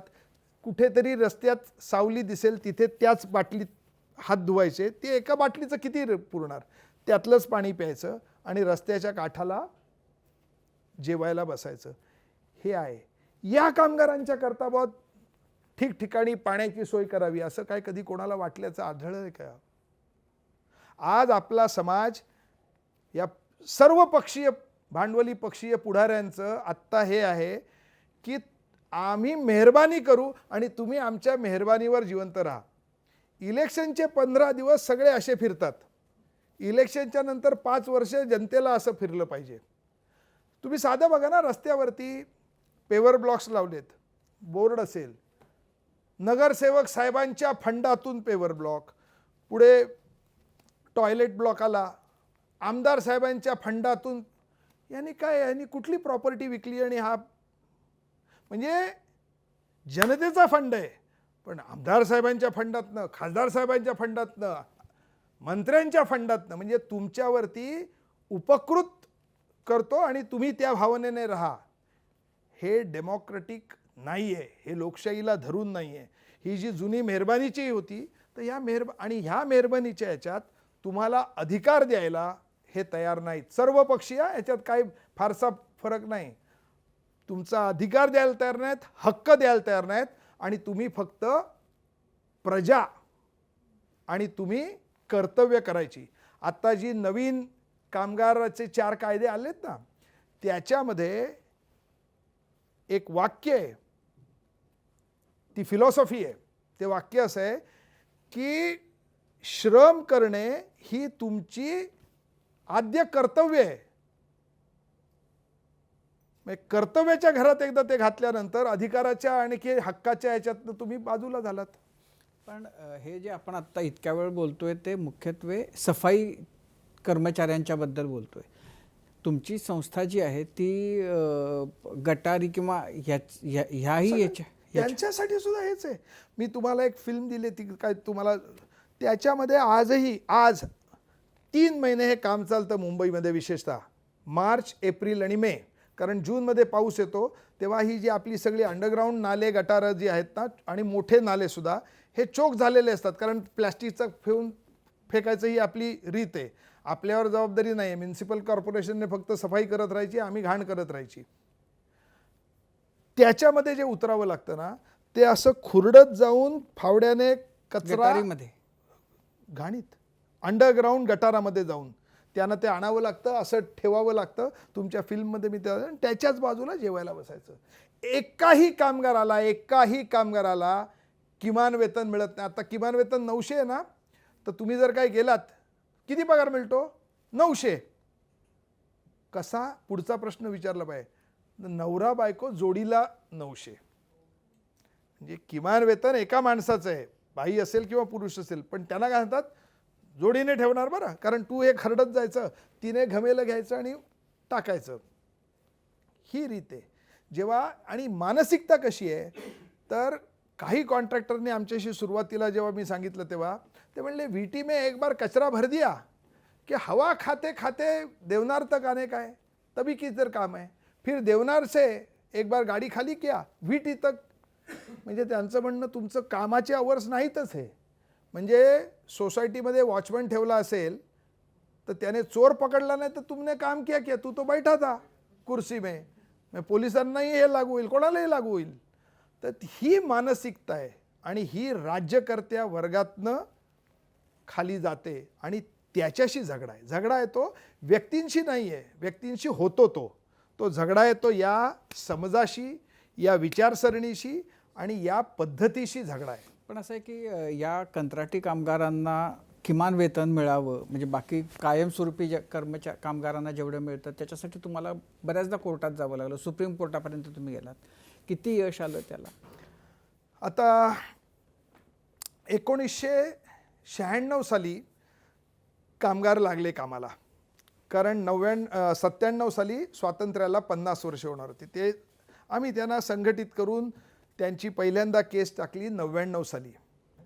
ती 99 सालची केस इकडे तिकडे हेलकावे खात ती नंतर केस, कारण कायद्याची ही बदलली, मग ती गेली इंडस्ट्रियल ट्रायब्युनलमध्ये. एकच केस, तीच 580 माणसं. इंडस्ट्रियल ट्रायब्युनलमध्ये ती 99 सालची केस, तिचा निकाल 2023ला लागला. अरे बापरे. 2023ला इंडस्ट्रियल कोर्टाचा निकाल लागला. हायकोर्टात गेली BMC, हायकोर्टामध्ये 24मध्ये लागला. सुप्रीम कोर्टात गेली, 3 मार्च 2025ला सुप्रीम कोर्टात लागला आणि आम्ही जिंकलो. कसे जिंकलो? तर त्यांना 1997 पासनं परमनन्सी डिक्लेअर झाली. 97 पासनं 2006 पर्यंत नोशनल इन्क्रिमेंट्स आणि 2006 पासून 2025 पर्यंत प्रत्यक्ष ॲरियर्स द्यायचे होते. आज आत्ता आम्ही कंटेम्प्ट ऑफ कोर्टची कोर्टात केस आहे आणि या 13 तारखेला आहे. 13 तारखेला अजून 4 दिवसांनी 5 दिवसांनी. काय आहे तर गेल्या 1 वर्ष 2 महिने ह्या काळामध्ये कॅल्क्युलेशनसुद्धा झालेलं नाही. वाटप तर सोडून द्या. आता कंटेम्प्टची केस गेली म्हटल्यानंतर धडधड प्रत्येकाला 3 लाख रुपये दिलेत. आत्ता बँकेत टाकून दिले 3 लाख. म्हणजे तिथे दाखवा हो आम्ही कोर्टाचा मान करतो, सन्मान करतो कोर्टाचा, ऑनरेबल हे 3 लाख रुपये दिले. प्रत्यक्ष गणित जर काय केलं आणि त्या कामगारांनी जर काय सगळे दिवस भरलेले असतील तर त्यांचे ॲरियर्स पर पर्सन प्रत्येकाचे साधारणतः 45 ते 50 लाख रुपये निघणार आहेत 2006 पासून 25 पर्यंतचे. त्याच्यात अजून पुढचा हे ॲड करा. आत्ता या सगळ्या कामगारांचे मधल्या काळात आम्ही झगडून PF लावून घेतला, तर त्यांचा PF कापला गेला. भरला कुठे गेला आम्हाला माहीत नाही. PF कमिशनरने म्युनिसिपल कॉर्पोरेशनवरती 225 का 227 कोटीची नोटीस लावली आहे की या कामगारांचे, म्हणजे BMCच्या तिजोरीतनं 12% मालकाचा शेअर गेला, कामगारांच्या पगारातनं 12% त्यांचा गेला. हे जे असे 24% 24.5% गेले ते कुठल्या खात्यात टाकले? अनेकदा असं होतं की काम मी करतो आणि पैसे खात्यात दुसऱ्याच्या टाकले जातात. तर 225 कोटी म्हणजे आम्ही सांगतो ना प्रत्येक, आता PF भांडून घेतला ना, आता पुढचं भांडण, ते PFचे पैसे गेले कुठे? म्हणजे ते कुठला सिनेमा तो तुम्हाला आठवेल, मारुती कांबळेच्या खुनाचं काय झालं, सामना ना, सामना हां. तर आम्हाला मारुती कांबळेच्या खुनाचं काय झालं रोज विचारायचं. मारुती कांबळेच्या खुनाचं काय झालं, PF कुठे? हां आला. मारुती कांबळेच्या खुनाचं काय झालं, PFचे पैसे गेले. हां आता शोधतो आम्ही. ह्या पद्धतीने रेनकोट गंबूटपासून PF पासून किमान वेतनापर्यंत कायदा असं सांगतो की कॉन्ट्रॅक्टमधलं काम आणि परमनंट माणसाचं काम हे जर काय सारखं असेल तर दोघांना सारखा पगार दिला पाहिजे. सारखा म्हणजे परमनंटचा खाली नाही आणायचा, याचा परमनंटच्या लेवलला गेला पाहिजे. कायदा उत्तम, कायदा पुस्तकात, पुस्तक मंत्रालयात, 6व्या मजल्याला आग. आम्ही राहिलो इथे नाही ना. त्या कायद्याचं म्हणजे फॉर ईज ऑफ डुईंग बिझनेससाठी कायदे बदललेत ना आता. पण जेव्हा कोर्टाकडून ईज ऑफ बिझनेस नसून फॉर ईज ऑफ एक्सप्लॉयटेशन, म्हणजे एक्सप्लॉयटेशन करताना आम्हाला कोणाचं काय, मेक इन इंडिया म्हणजे आम्ही त्याचा अर्थ असा लावतो, रस्त्यावरती आपण बघतो ना ऊसाचं गुऱ्हाळ असतं ते घालतात तिकडनं, अरे अजून यूज बाकी आहे, अरे अजून बाकी आहे, एक 4-5 वेळा अर्ध करून ते नंतर अर्धही होत नाही, तेव्हा दे फेकून. तो हा मेक इन इंडियाचा कामगार. PF नाही, ESIC नाही, पगार नाही, परमनन्सी नाही, इक्वल वेज नाही, किमान वेतन नाही, आणि कापलेले पैसे कुठे गेले माहिती नाही. नाही, पण काही वेळेला असं म्हणजे कोर्टामधून जेव्हा अनुकूल निकाल लागला तेव्हा महापालिकांनी किंवा सरकारांनी ते पैसे मोकळेपणानं दिलेत का? आता ह्याच्या आधी गेल्या 2017मध्ये आम्ही 2700 कामगारांची केस जिंकलो आणि त्या कामगारांना 2006 पासून परमनन्सी मिळाली. सुप्रीम कोर्टात असं नाही गेलं की पब्लिक बॉडी आहे तेव्हा 2006 पासून ॲरियर्स द्यायचे म्हणजे खूप होतात. तर आम्ही तिथेच सांगितलं की from the date of the order, industrial कोर्टाची ऑर्डर झाली त्या डेटपासून म्हणजे 2014 पासून द्या, 14पर्यंतचे आम्ही सोडले. 17मध्ये केस लागली, आज 26 म्हणजे 9 वर्ष झाली ना, अजूनही ते पैसे सगळ्यांचे दिलेले नाहीत. त्याबद्दल कोर्टात कंटेम्प्ट ऑफ कोर्ट आहे, केस चालू आहे. गेल्या वेळेला मुंबईचे commissioner Iqbal Singh Chahal, deputy commissioner आणि chief engineer SWM solid waste management यांनी ह्या कंटेम्प्ट ऑफ कोर्टच्या केसमध्ये सुप्रीम कोर्टाने त्यांना फिजिकली हजर राहायला सांगितलं. ही केवढी अपमानास्पद गोष्ट आहे. त्यांनी 10 वेळा वाकून माफी मागून वाकून चुकलं केलं, तिकडनं इकडे आले. पुढच्या केसला त्यांनी सांगितलं की कमिशनर IAS अधिकारी आहेत, ठीक आहे त्यांना नको. अजूनपर्यंत तो निकाल लागलेला नाही आहे. म्हणजे लोकांचा लोकशाहीवरचा विश्वास उडावा असंच वातावरण हे करतात. ते जेव्हा द्यायची वेळ येते किमान वेतन, ॲरियर्स तर बाजूला राहिले, किमान वेतन द्यायची वेळ येते तेव्हा ते आता आम्ही एवढी लढाया करून नाही, ते कसं झालं ना की ते नावं वगळली त्यांनी. हां, ते वेगळं, ते सांगतो तुम्हाला. मगाशी 2700 कामगार परमनंट झाले, त्यांची नावं कोर्टात दिलेली आहेत, त्यांचं व्हेरिफिकेशन झालेलं आहे. आता तो एक अधिकारी चिडला, तो म्हणला हे झालेच कसे परमनंट, मी तुम्हाला काढीन, हे सगळे बाहेर काढा. तर मग अधिकारी बसले आणि नाव काय आहे कोर्टाच्या यादीमध्ये, दीपक, तिथे स्पेलिंग आहे DIPAK, आधार कार्डावर DEEPAK, हा तो नाही. कांबळे KMBLE, KMBALE, हा तो नाही. आता जेवढे साऊथ इंडियन कामगार आहेत ते सीथा, गीथा, आपण TA करतो ना, GEETA, ते GEETA करतात. आता हा जो बाहेर कामगार पडला त्याचं नाव आहे प्रसाद, तर त्याचं स्पेलिंग प्रसाद नाही आहे, D नाही आहे, TH आहे. आणि या कामगारांचं Aadhaar card, PAN card, election card, ration card, युनियनच्यासाठी प्रत्येक ठिकाणी कोणीतरी दुसराच माणूस लिहितो, कारण त्यांना लिहिता वाचता येत नाहीत. आता DMK आहे ना, द्रविड मुन्नेत्र कळगम, त्याचं स्पेलिंग तुम्ही बघा काय आहे, त्याच्यात Z आहे.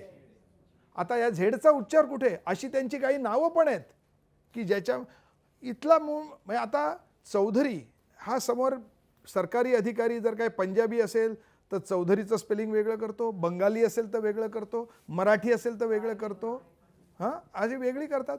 महेंद्र नाव असेल तर पंजाबी त्याचं तर महिंदर करणार. तेव्हा हे म्हणजे ज्या देशामध्ये लष्कराचा प्रमुख रिटायर झाल्यानंतर सांगतो माझी जन्मतारीख अमुक आहे आणि तमुक आहे, ही परिस्थिती ज्या देशात आहे. यांचं काय झालं या?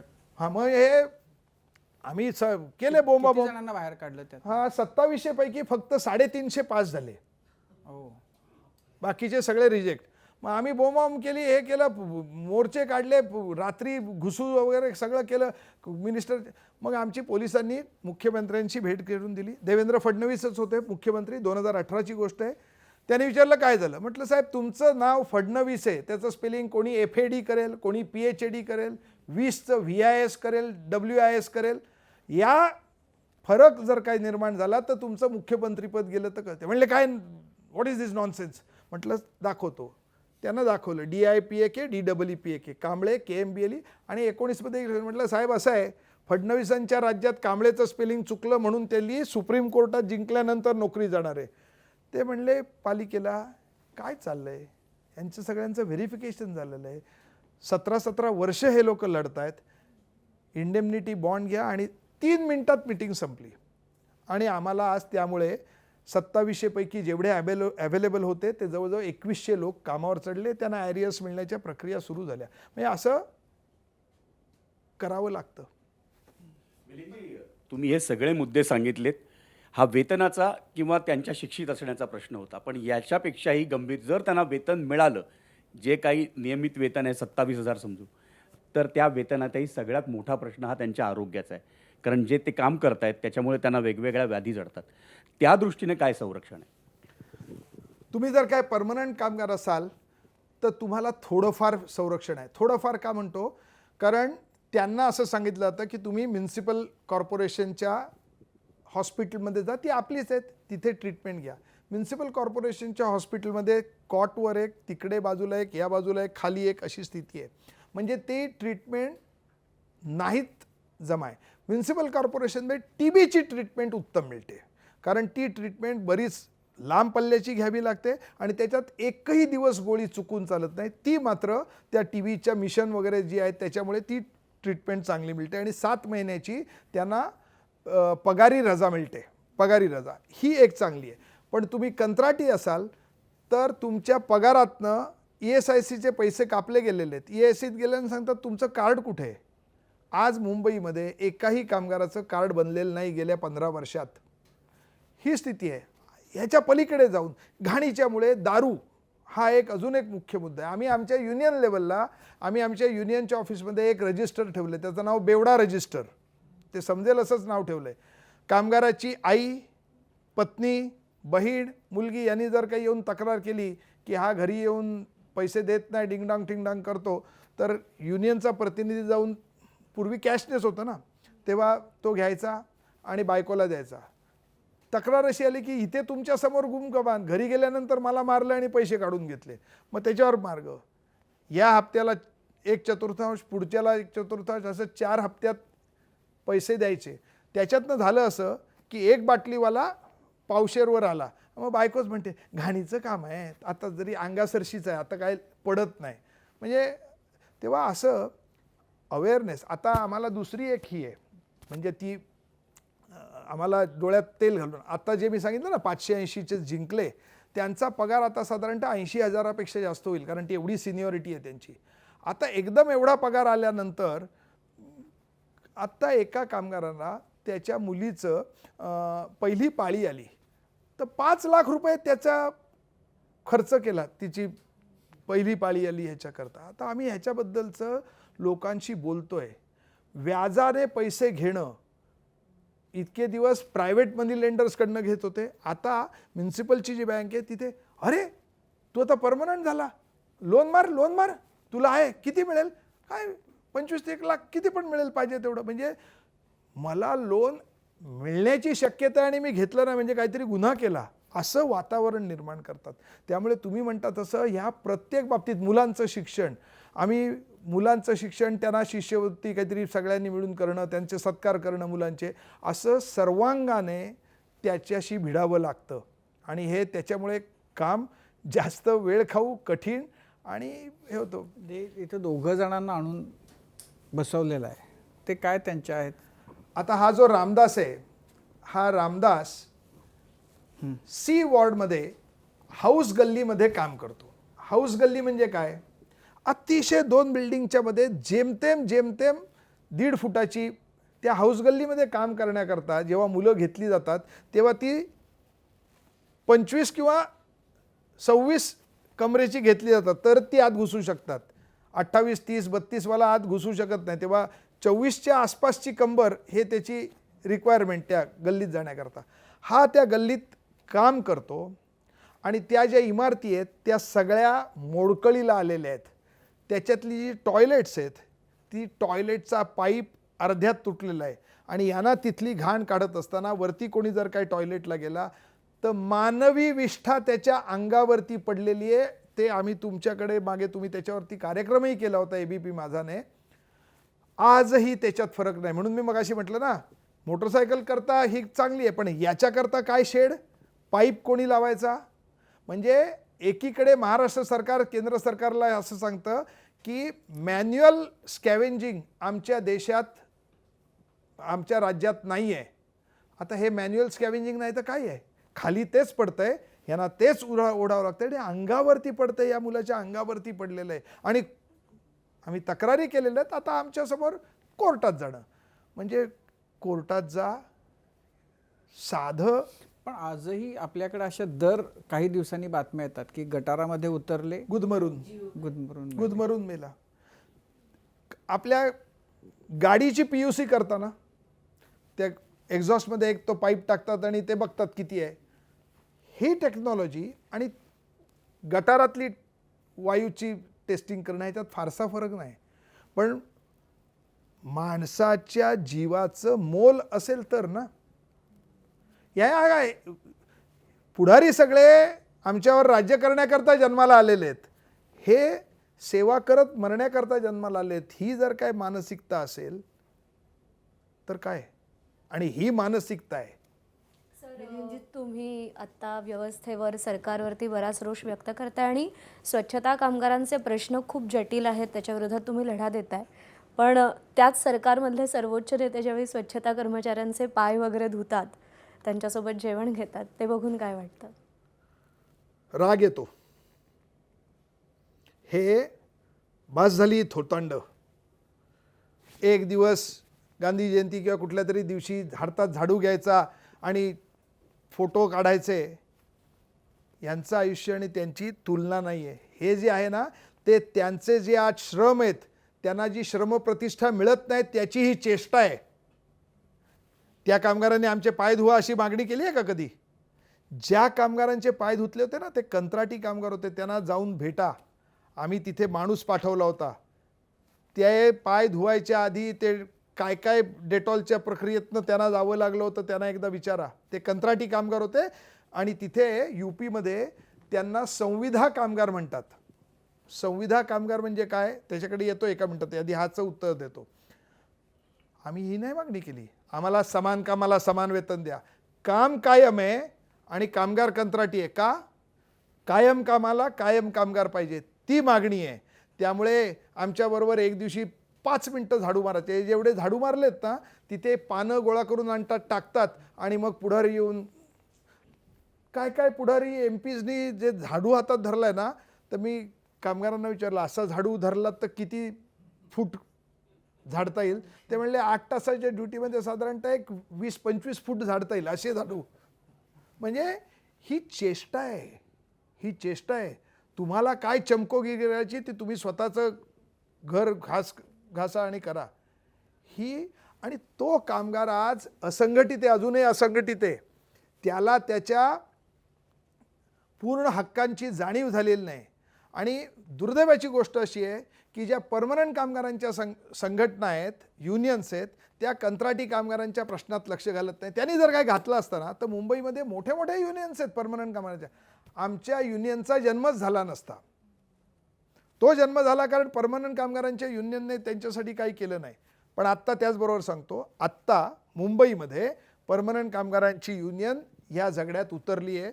MMU म्युन्सिपल कामगार युनियन उतरली आहे आणि त्याचं मी स्वागत करतो.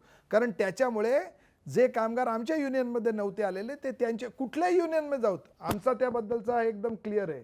सूर्य उगवला पाहिजे. माझा कोंबडा कोकॉक केला का त्यांचा कोंबडा कोकॉक केला, कोणी कोकॉक करा नका करू, सूर्य उगवला पाहिजे, त्यांचं आयुष्य बदललं पाहिजे. तर ही आत्ता मुंबईमधली एक पहिले 15 वर्ष आम्ही एकटेच करत होतो, पण आत्ता गेल्या काही वर्षापासून परमनंट कामगारांच्या युनियनने त्याच्यात लक्ष घालायला सुरुवात केली आहे आणि त्याचं मी स्वागत करतो. मिलिंदजी, खरं तर तुम्ही म्हणजे राजकारण्यांपर्यंत पोहोचण्याचा प्रयत्न केला, बाबूंपर्यंत पोहोचण्याचा प्रयत्न केला, पण मुळात एखाद्या कामाला प्रतिष्ठा असावी किंवा त्यांना योग्य पद्धतीने वागणूक मिळावी हे कुठल्या स्तरावर कमी दिसतं, म्हणजे समाजाच्या, बाबूंच्या की राजकारण्यांच्या? समाजातच कमी आहे. मगाशी सुरुवातीला मी सांगितलं तर कचरेवाला आला नाही हे आपल्याला खटकतच नाही. त्याच्याबद्दलच्या संवेदना ज्या आहेत त्या मग घाबराघुबरा झाला ना समाज करोनाच्या वेळेला, मग त्यांना काय तेव्हा म्हणायचे स्वच्छता दूत बीत म्हणायचं आणि त्यांना अशी लांबून माळ घालायची, त्याच्या पायावर पाणी घालायचं. हे सगळे जे प्रकार आहेत ना, हे भयभीत झाल्यानंतरचे आहेत. टॉर्च लावा, हे लावा, ते लावा, हे भयभीत, समाजाला भयभीत तुम्ही करता आणि त्याला शेरडा मेंढऱ्यासारखं हाकता, त्याला त्याची जाणीव करून द्या काय आहे ती. आणि अदरवाईज समाजात आहे, आणि जे समाजात आहे ते बाबूंच्यामध्ये. आता ते बाबूंच्याकडनं समाजात आलं का समाजाकडनं बाबूंकडे गेलं हा वेगळा विषय, पण ते नाही आहे. आणि ह्याचं कारण आपला समाज हा इसेन्शियली जाती व्यवस्थेने आपला माइंडसेट तयार झालेला आहे, आणि त्या जाती व्यवस्थेच्या माइंडसेटमध्ये हा कामगार जगला काय मेला काय, त्याच्या श्रमाला प्रतिष्ठा, ही आपली घोकलेली वाक्य, परीक्षेत लिहायची वाक्य आहेत, ती प्रत्यक्षात उतरलेली वाक्य नाही आहेत. ही वाईट बाब आहे. मिलिंदजी, 1 मेची बातमी आहे. कामगार दिन होता. पवईला ड्रेनेज लाईन साफ करायचं काम सुरू होतं. कामगार दिन आज सुट्टी नव्हती. टेम्पो चढला फुटपाथवर, 3 कामगार जखमी झाले. त्याचं पुढे काय झालं त्याच्या पुढची बातमी फॉलोअप आलेलं नाही. ABP माझानं त्या दिवशी ती बातमी 2 बुलेटिनमध्ये व्यवस्थित दाखवली होती. त्या कामगारांचं पुढे काय? मलाही माहिती नाही आहे. म्हणजे तुम्हाला जर काय त्या कामगारांचा पत्ता किंवा हे माहिती असेल तर आम्हाला घडलं होतं. ऐका ना, त्या काय होतं, आमचा अनुभव सांगतो. अशा तऱ्हेचा ॲक्सिडेंट झाला. आता हे मेट्रोच्या वगैरे स्लॅब कोसळतात. कॉन्ट्रॅक्टर आणि सरकारी यंत्रणा पहिलं काय करते, तर त्या मृत माणसाचा प्रेसशी किंवा आमच्यासारख्या लोकांशी संबंध येऊ द्यायचा नाही. अरे लफडा होएगा, पोलीस केस होएगा, फिर मयत मिलेगा नाही, फिर वो म्हणजे मैताची विटंबना होईल, तेव्हा मी तुला ॲम्ब्युलन्स देतो, पहिला गावाला घेऊन जा. हा त्यातला मार्ग सगळीकडे अवलंबला जातो. आणि सांगितलं काय, आता प्रेत नाही तर लटकत राहील. बरं, कोर्टात गेलं तर ते कोर्टाचा निकाल येईपर्यंत प्रेत इथेच सडत राहील. मग तो आत्मा आणि परमात्म्याची भेट होणार नाही. तेव्हा तुम्हाला जर काय त्या कामगारांची असेल तर आम्हाला द्या, आम्ही नक्की फॉलोअप करू. आमच्याकडे काय अशी मोठ्या यंत्रणा आहेत असं नाही, आम्ही सुद्धा हे सगळं, पण ते आम्ही नक्की करू. मॅन्युअल स्कॅव्हेंजिंगमध्ये मृत्यू वाढत आहेत म्हणून आता BMCने मशीन्स पण आणलेले आहेत, आणि त्या मशीन्सद्वारे गटारी साफ केल्या जातात. त्याचे फायदे काय आहेत आणि तोटे काय आहेत नेमकं त्या मशीन्सचे? मशीन्स आणतायत, ह्या घाणीशी मनुष्याचा संपर्क होत नाही, ही चांगली गोष्ट आहे. पण ज्यांनी इतके वर्ष केलं आहे त्याचं काय, त्याचं कॉम्पेन्सेशनचं काय, की उद्याची चकाचक मुंबई करा आणि करा ना, काहीच हरकत नाही. पण ज्यांनी चकाचक केली त्यांचं काय, त्यांचा हिसाब कोण काढणार? तेव्हा तो हिसाब दाबून हे सगळं करावं लागतं. आणि 100% जर काय ते मेकनाइज पद्धतीने करायचं झालं तर ती गटारं सगळी बदलायला लागतील. ही गटारं आहेत ब्रिटिश जमान्यातली, त्यामुळे त्याच्यात तुम्ही जे फिल्म बघाल तर त्याच्यामध्ये इथे उतरतात, आणि दुसरं मॅन्युअल जे असतं ते साधारणतः 50, 100, 75 मीटर लांब असतं. तर तो कुठला आम कशाचा जाणार तिथपर्यंत? बरं, ह्या गटारांमध्ये पाण्याच्या लाईन्स असतात, इलेक्ट्रिकच्या लाईन्स पण त्याच्यात असतात. एक कामगार चौपाटीवरती गणपतीच्या नंतर हे करताना ते काटा असतो ना लोखंडी, तो काटा मारला, त्या चौपाटीवरनं ते जे मध्ये मोठे टॉवर्स असतात ना लाईटचे, त्याची लाईन गेलेली होती, त्याला तिथल्या तिथे शॉक लागून मेला. ही गोष्ट आहे 2000 मला वाटतं 6 किंवा 7ची आहे. काय असे प्रकार घडतात. मुख्य म्हणजे गुजरातमध्ये हायकोर्टाने एक निर्णय दिलेला आहे. तो निर्णय त्याच्यात असं सांगितलं आहे की हेड ऑफ द डिपार्टमेंट आणि त्या ह्याचा सर्वोच्च अधिकारी he should be held responsible personally. करा ना. ज्या क्षणी टॉपमोस्ट अधिकारी याला पर्सनली रिस्पॉन्सिबल धरलं जाईल त्या क्षणी ह्याच्यात बदल होईल ना. धरलं कोणाला जातं? आता कित्येक बिल्डिंग्स असतात, त्या बिल्डिंग्समध्ये सेप्टिक टँक असते, ती खाली, ती काही 15-20 वर्षांनी भरते. आता तो सेक्रेटरी बिचारा, एक स्टँडअलोन बिल्डिंग असते, एक बिल्डिंग 30-35 लोकांची, ती काय मध्यम वर्गातली गरीब वर्गातलीच माणसांनी एकत्र येऊन बांधलेली बिल्डिंग. तो जातो नाक्यावरती गर्दूला फरदूला जो बसलेला असतो त्याला सांगतो की हे दे, हे काम करा, हां करेगा. त्यातला एक जण पहिला भेटला, तो झाला ऑन पेपर कॉन्ट्रॅक्टर. त्याने दुसरे 2 बेवडे त्याचे आणले, ते झाले लेबर. हे चेंबर उघडलं, ते चेंबरमध्ये त्यांच्या टेस्ट कशा आहेत, झुरळ चालतंय म्हणजे ऑक्सिजन आहे, कारण झुरळ चालते ना, नाही तर मेल असतं. अरे झुरळाला लागणारा ऑक्सिजन आणि माणसाला लागणारा ऑक्सिजन ह्याच्यात जमून असणारा फरक आहे. उतरतात आणि मरतात. आता मेल्यानंतर त्याला बघायला दुसरा जातो, तो मरतो, तिसरा जातो, तो मरतो. हे मागे गोवंडीत एक 8-10 वर्षापूर्वी झालेलं आहे. आता ती बिल्डिंग त्यांना कॉम्पेन्सेशन द्यायचं झालं तर साधारणतः 45 लाख कॉम्पेन्सेशन कुठनं देणार? आम्ही तेव्हा मागणी केली होती की शासनाने एक असा कॉर्पस तयार केला पाहिजे. याच्यासाठी आता मुंबईमध्ये 20 ते 25% इमारती अशा आहेत की ज्या ड्रेनेजला जोडलेल्या नाही. तेव्हा आज नाही उद्या, उद्या नाही परवा, पुढच्या वर्षी कधी ना कधीतरी त्या मॅन्युअल पद्धतीनेच काढायला गेल्या पाहिजेत. हे ओव्हरऑल प्लॅनिंगचा मुद्दा आहे. त्यामुळे ते जर काय असं होणार असेल तर ते प्लॅनिंग त्या पद्धतीने केलं गेलेलं पाहिजे. आत्ता प्लॅनिंग म्हणजे 1-2 वर्षापूर्वी तेव्हा विचारलं मुंबईचा प्लॅनर कोण, तेव्हा म्युन्सिपल कॉर्पोरेशन जागी झाली होती, अरे मुंबईचा ओव्हरऑल प्लॅनर कोण. तर हे व्हायला पाहिजे. पण हे सर, कामगारांचे एवढे प्रश्न आहेत, एवढा अन्याय होतोय, तरी अनेक वेळा आम्ही बातमी ऐकतो की 5 तोळे सोनं मिळालं एखाद्या का सफाई कामगाराला, त्यानं परत केलं, किंवा 10 लाख मिळाले, 20 लाख मिळाले, हे परत केले. एवढा प्रामाणिकपणा नेमका त्यांच्यातून येतो कुठून, एवढं सिस्टम त्यांच्यावर अन्याय करत असताना? प्रामाणिकपणा ही वैयक्तिक व्हॅल्यू आहे. हा समाजाच्या व्हॅल्यू सिस्टीमचं ते रिफ्लेक्शन असेलच असं नाही. तो त्याचं कुटुंब, त्याचं स्वतःची सद्सद्विवेक बुद्धी याच्यातनं तो आलेला आहे. त्याच्यामध्ये समाजाचं काही कॉन्ट्रीब्युशन आहे असं नसून त्या कामगाराचं, त्याच्या कुटुंबाचं, त्याने स्वीकारलेल्या विचारांचं ते. पण बातमी येताना कधी येते माहिती आहे का कशी? तो गरीब असूनही इमानदार निघाला. म्हणजे काय? गरीब असूनही इमानदार निघाला म्हणजे काय? काय हर्षद मेहता मग काय गरीब होता काय? आपल्याकडे या स्वच्छता कर्मचाऱ्यांच्या बाबतीत एवढी अनास्था दिसते. बाहेरच्या देशांमध्ये काय परिस्थिती आहे? काय आयडियल काय तुम्हाला असं कुठे दिसलं का की जे आपल्याकडे इम्प्लिमेंट व्हायला पाहिजे? बाहेरच्या देशांच्यामध्ये अशी सिस्टीम नाही आहे. मी काही जास्त देशांमध्ये गेलेलो नाही. एक 3-4 देशांमध्ये गेलो होतो. त्यातल्या देशांमध्ये अशी इतकी अंधाधुंदी, हां, तुम्ही कोणाशी तुलना करता हे महत्त्वाचं आहे. आपण रोज दंड बैठका काढतो ना, जगातली किती नंबरची इकॉनॉमी? 3ऱ्या झाली आहे. बरं, जगातली 3ऱ्या नंबरची इकॉनॉमी. त्याला जनतेने भागा ना, पर कॅपिटामध्ये आपण कधी बोलतच नाही. तेव्हा आपली तुलना कोणाशी करणार आहोत? इथिओपियाशी करणार आहोत का आणखीन कोणाशी करणार आहोत? पण बाहेरच्या जगामध्ये त्यांना एक माणूस, पण ही जी आपली कास्ट सिस्टीम आहे, त्या कास्ट सिस्टीमचे जे खोल गेलेले परिणाम आहेत त्याच्यातनं मुक्तता आपली नाही आहे. आणि या सफाई कामगारांचं जर काय व्हायचं झालं काही उद्या, तर त्याच्यामध्ये सर्व जातीचे, म्हणजे रिझर्वेशनच्या नावाने एरवी बोंबललं जातं ना, पण इथे 100% रिझर्वेशन आहे दलितांच्या करता. ह्याच्याबद्दल एकही माणूस आवाज काढत नाही.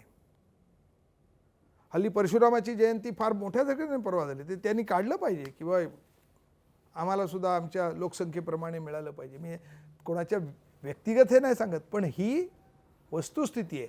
आता तिथे युरोपमध्ये बऱ्यापैकी प्लॅन्ड सिटीज आहेत, अनप्लॅन्ड सिटीज नाही आहेत, प्लॅन्ड सिटीज. आणि जिथे प्लॅन्ड सिटी आहे तिथे ह्याचा विचार केलेला आहे आणि तिथे कमीत कमी कॉन्टॅक्ट. पण तरीसुद्धा युरोपमध्ये, आता लंडनमध्ये हे जे काम करणारे लोक आहेत ते आत्ता ब्रिटिश नाही आहेत.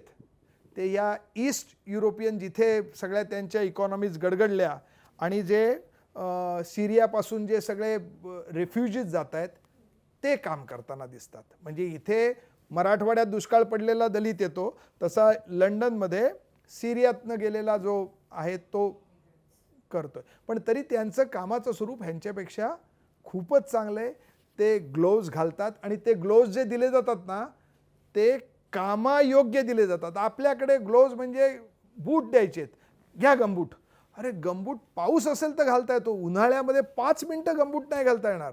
ग्लोव्ज जे द्यायचे ते तुमच्या कामाला सुटेबल अशी ती इक्विपमेंट्स दिली पाहिजेत ना. ते नगाला नग द्या. आणि कॉन्ट्रॅक्टर काय करतो, कुर्ल्याच्या बाजारातनं जो सर्वात स्वस्तातला आहे तो आणतो. तो रेनकोट घालतानाच मुळी इथे फाटतो, कारण त्याला बोट लागलं की फाटतो. तेव्हा बाकीच्या देशांमध्ये कुठच्या देशाशी तुलना करता याच्यावरती आहे. सर, तुम्ही सफाई कामगारांसाठी आवाज उठवताय, तर हा आवाज कधी तुमचा राजकीयदृष्ट्या कधी दाबण्याचा प्रयत्न झाला आहे का, असा प्रश्न मला विचारायचा होता. आम्हाला सीटच मागायची नाही. नाही, पण दबाव, प्रेशर, धमक्या असं कधी ते होतं. त्याच्याकडे आम्ही इतकं दुर्लक्ष केलं की आता मला तुम्ही हा प्रश्न विचारला तर आठवायला लागेल. कुठल्या धमक्या आणि कोणी दिल्या होत्या आलेल्या आहेत, पण त्या आम्ही त्याच्यामध्ये एकच सांगतो. आता मागे कॉन्ट्रॅक्टर्सनी कामगारांना असं सांगितलं आम्ही तुमच्या नेत्यांना विकत घेऊ. बाहेर होऊ शकतं असं, त्यामुळे त्यांनी कामगारांनी येऊन आम्हाला सांगितलं. आम्ही सांगितलं की ठीक आहे, शनिवारी डम्पिंग ग्राउंडला मिटिंग लावूया आणि आम्ही स्वतःला विकायला येतो. कॉन्ट्रॅक्टरने आपल्या थैला घेऊन यावं आणि लोकांच्या समोर आम्हाला विकत घ्या. आमचा जे काय काम करू ना ते लोकांच्या समोर ठेवून. आम्ही तुमच्या भलाईचे कॉन्ट्रॅक्टर नाही आहे, आम्ही कामगारांना पण सांगतो. आम्ही तुमच्या बरोबरचे तुमचे सहकारी आहोत, साथीदार आहोत, पण हे तुमचं तुम्ही बाळगायचं आहे आणि तुम्ही करायचं आहे. तुम्हाला इक्विप करण्यापुरतेच आम्ही याच्यात आहोत, तुम्हीच करायचं आहे हे. आणि आमचं एक गाणं होतं, कामगार हा नेता व्हावा होऊनी त्याला वर्गज्ञान. हे वर्गाचं ज्ञान तुम्हाला मिळालं पाहिजे. तर त्यामुळे अशा मागे तर त्या कॉन्ट्रॅक्टर लोकांनी नंतर सांगितलं की आम्ही तुमच्या युनियनवाल्यांना उडवून टाकू, काय 1,00,000-2 लाख रुपये दिले तर मारता येतं. म्हटलं चांगली गोष्ट आहे. आम्ही फोटो लावला एका कागदावरती, आमच्या ऑफिसचं पत्ता लिहिला आणि म्हटलं मला मारायच्या ऐवजी चुकून ह्यांना समजून गोळी घालू नका, तर हे फोटो लावलेला आहे, आम्हाला येऊन तुम्ही मारायचं असेल तर मारा ना. तर काय माझ्या मुंडक्यावर तुझं नाव लिहिलेलं तर घेऊन जा, ह्याच्या पलीकडे तुम्ही घाबरून काय करणार. तेव्हा हा तुमच्या इथे तुम्ही किती क्लिअर आहात, कोणासाठी करताय, काय करताय. ही जर काय मेहरबानी करतो ह्या वृत्तीने काम करायला गेलो तर नाही करता येणार. हे जे आता मी एकटा, तुम्ही आत्ता माझे एकट्याचा इंटरव्ह्यू घेत आहे, पण मी एकटा नाही आहे. माझ्याबरोबर माझे जे सहकारी आहेत, आमच्या युनियनचे अध्यक्ष दीपक भालेराव, त्या दीपक भालेरावांनी अहोरात्र मेहनत करून, आम्ही बाहेरचे वकील नाही परवडू शकत आम्हाला, दीपक भालेरावांना आम्ही जे अनुभव येतात ते आम्ही त्यांना सांगतो, ते ड्राफ्ट करतात. दीपक भालेरावांनी आमची केस ड्राफ्ट केली, ती इंडस्ट्रियल कोर्टात चालवली स्वतः. सगळ्या केसेस 12-12, 15-15 वर्ष. माझी स्वतःची उलट तपासणी 13 महिने चालली होती. म्हणजे असं BMC बाल की काय काय काय म्हणतात, काय खाल की बाल, त्या पद्धतीने चालतं. दीपक भालेरावांनी ती चालवली. आमच्या 3 केस जिंकलो आम्ही. त्या तिन्ही केस दीपक भालेरावांनी लिहिल्या आणि इंडस्ट्रियल कोर्टात चालवल्या. एकदा तो बेस झाल्यानंतर पुढे आम्ही जाऊ शकतो. आम्ही हे जे काम केलं त्याच्यामध्ये शिवाजी पवार होते, जानबा गावकर होते, विजय दळवी आमचा सहकारी होता, गोरखनाथ आव्हाड होता, सुचेता खामकर, असे वेगवेगळ्या लेवलला वेगवेगळ्या लोकांनी त्याच्यामध्ये. पण त्याच्यामध्ये मी आणि दीपक भालेराव हे थ्रूआउट कायम होत. भारती शर्मा काही काळ त्याच्यामध्ये होती. आमचं हे काम सुपरवाईज करण्याचं काम भाऊ फाटक आणि यशवंत चव्हाण आणि कॉम्रेड लिमये यांनी सातत्यानं केलं. तेव्हा हे टीमवर्क आहे. मी आत्ता तुमच्यासमोर आहे कारण मी आहे म्हणून. तुम्ही खरं तर मध्यंतरी बोलताना एक ती आठवण सांगितली होती तुमच्या मुलीची, ती पण सगळ्यांना ऐकायला आवडेल. आम्ही घरात बोलतोच ना काय काम केलं. तर मी जेव्हा ते संघटित करत होतो तेव्हा या गाडीत बसायचं, चेंबूरला सायनला उतरायचं, दुसऱ्या ट्रकला हात करायचा, दादरला जायचं, तिसऱ्या ट्रकला हात करायचा, भायखळ्याला, असं अप डाऊन अख्खा दिवस. ते जितके तास काम करतील तितके तास. तेव्हा घरी आलं की असा नखशिखांत तर आम्ही पण कचऱ्याने आणि सुवासाने माखलेले असायचो. तर ती माझी मुलगी लहान होती तेव्हा, तर ती सांगायची डम्पिंगचा लेबर आला, डायरेक्ट आंघोळीला आत जा.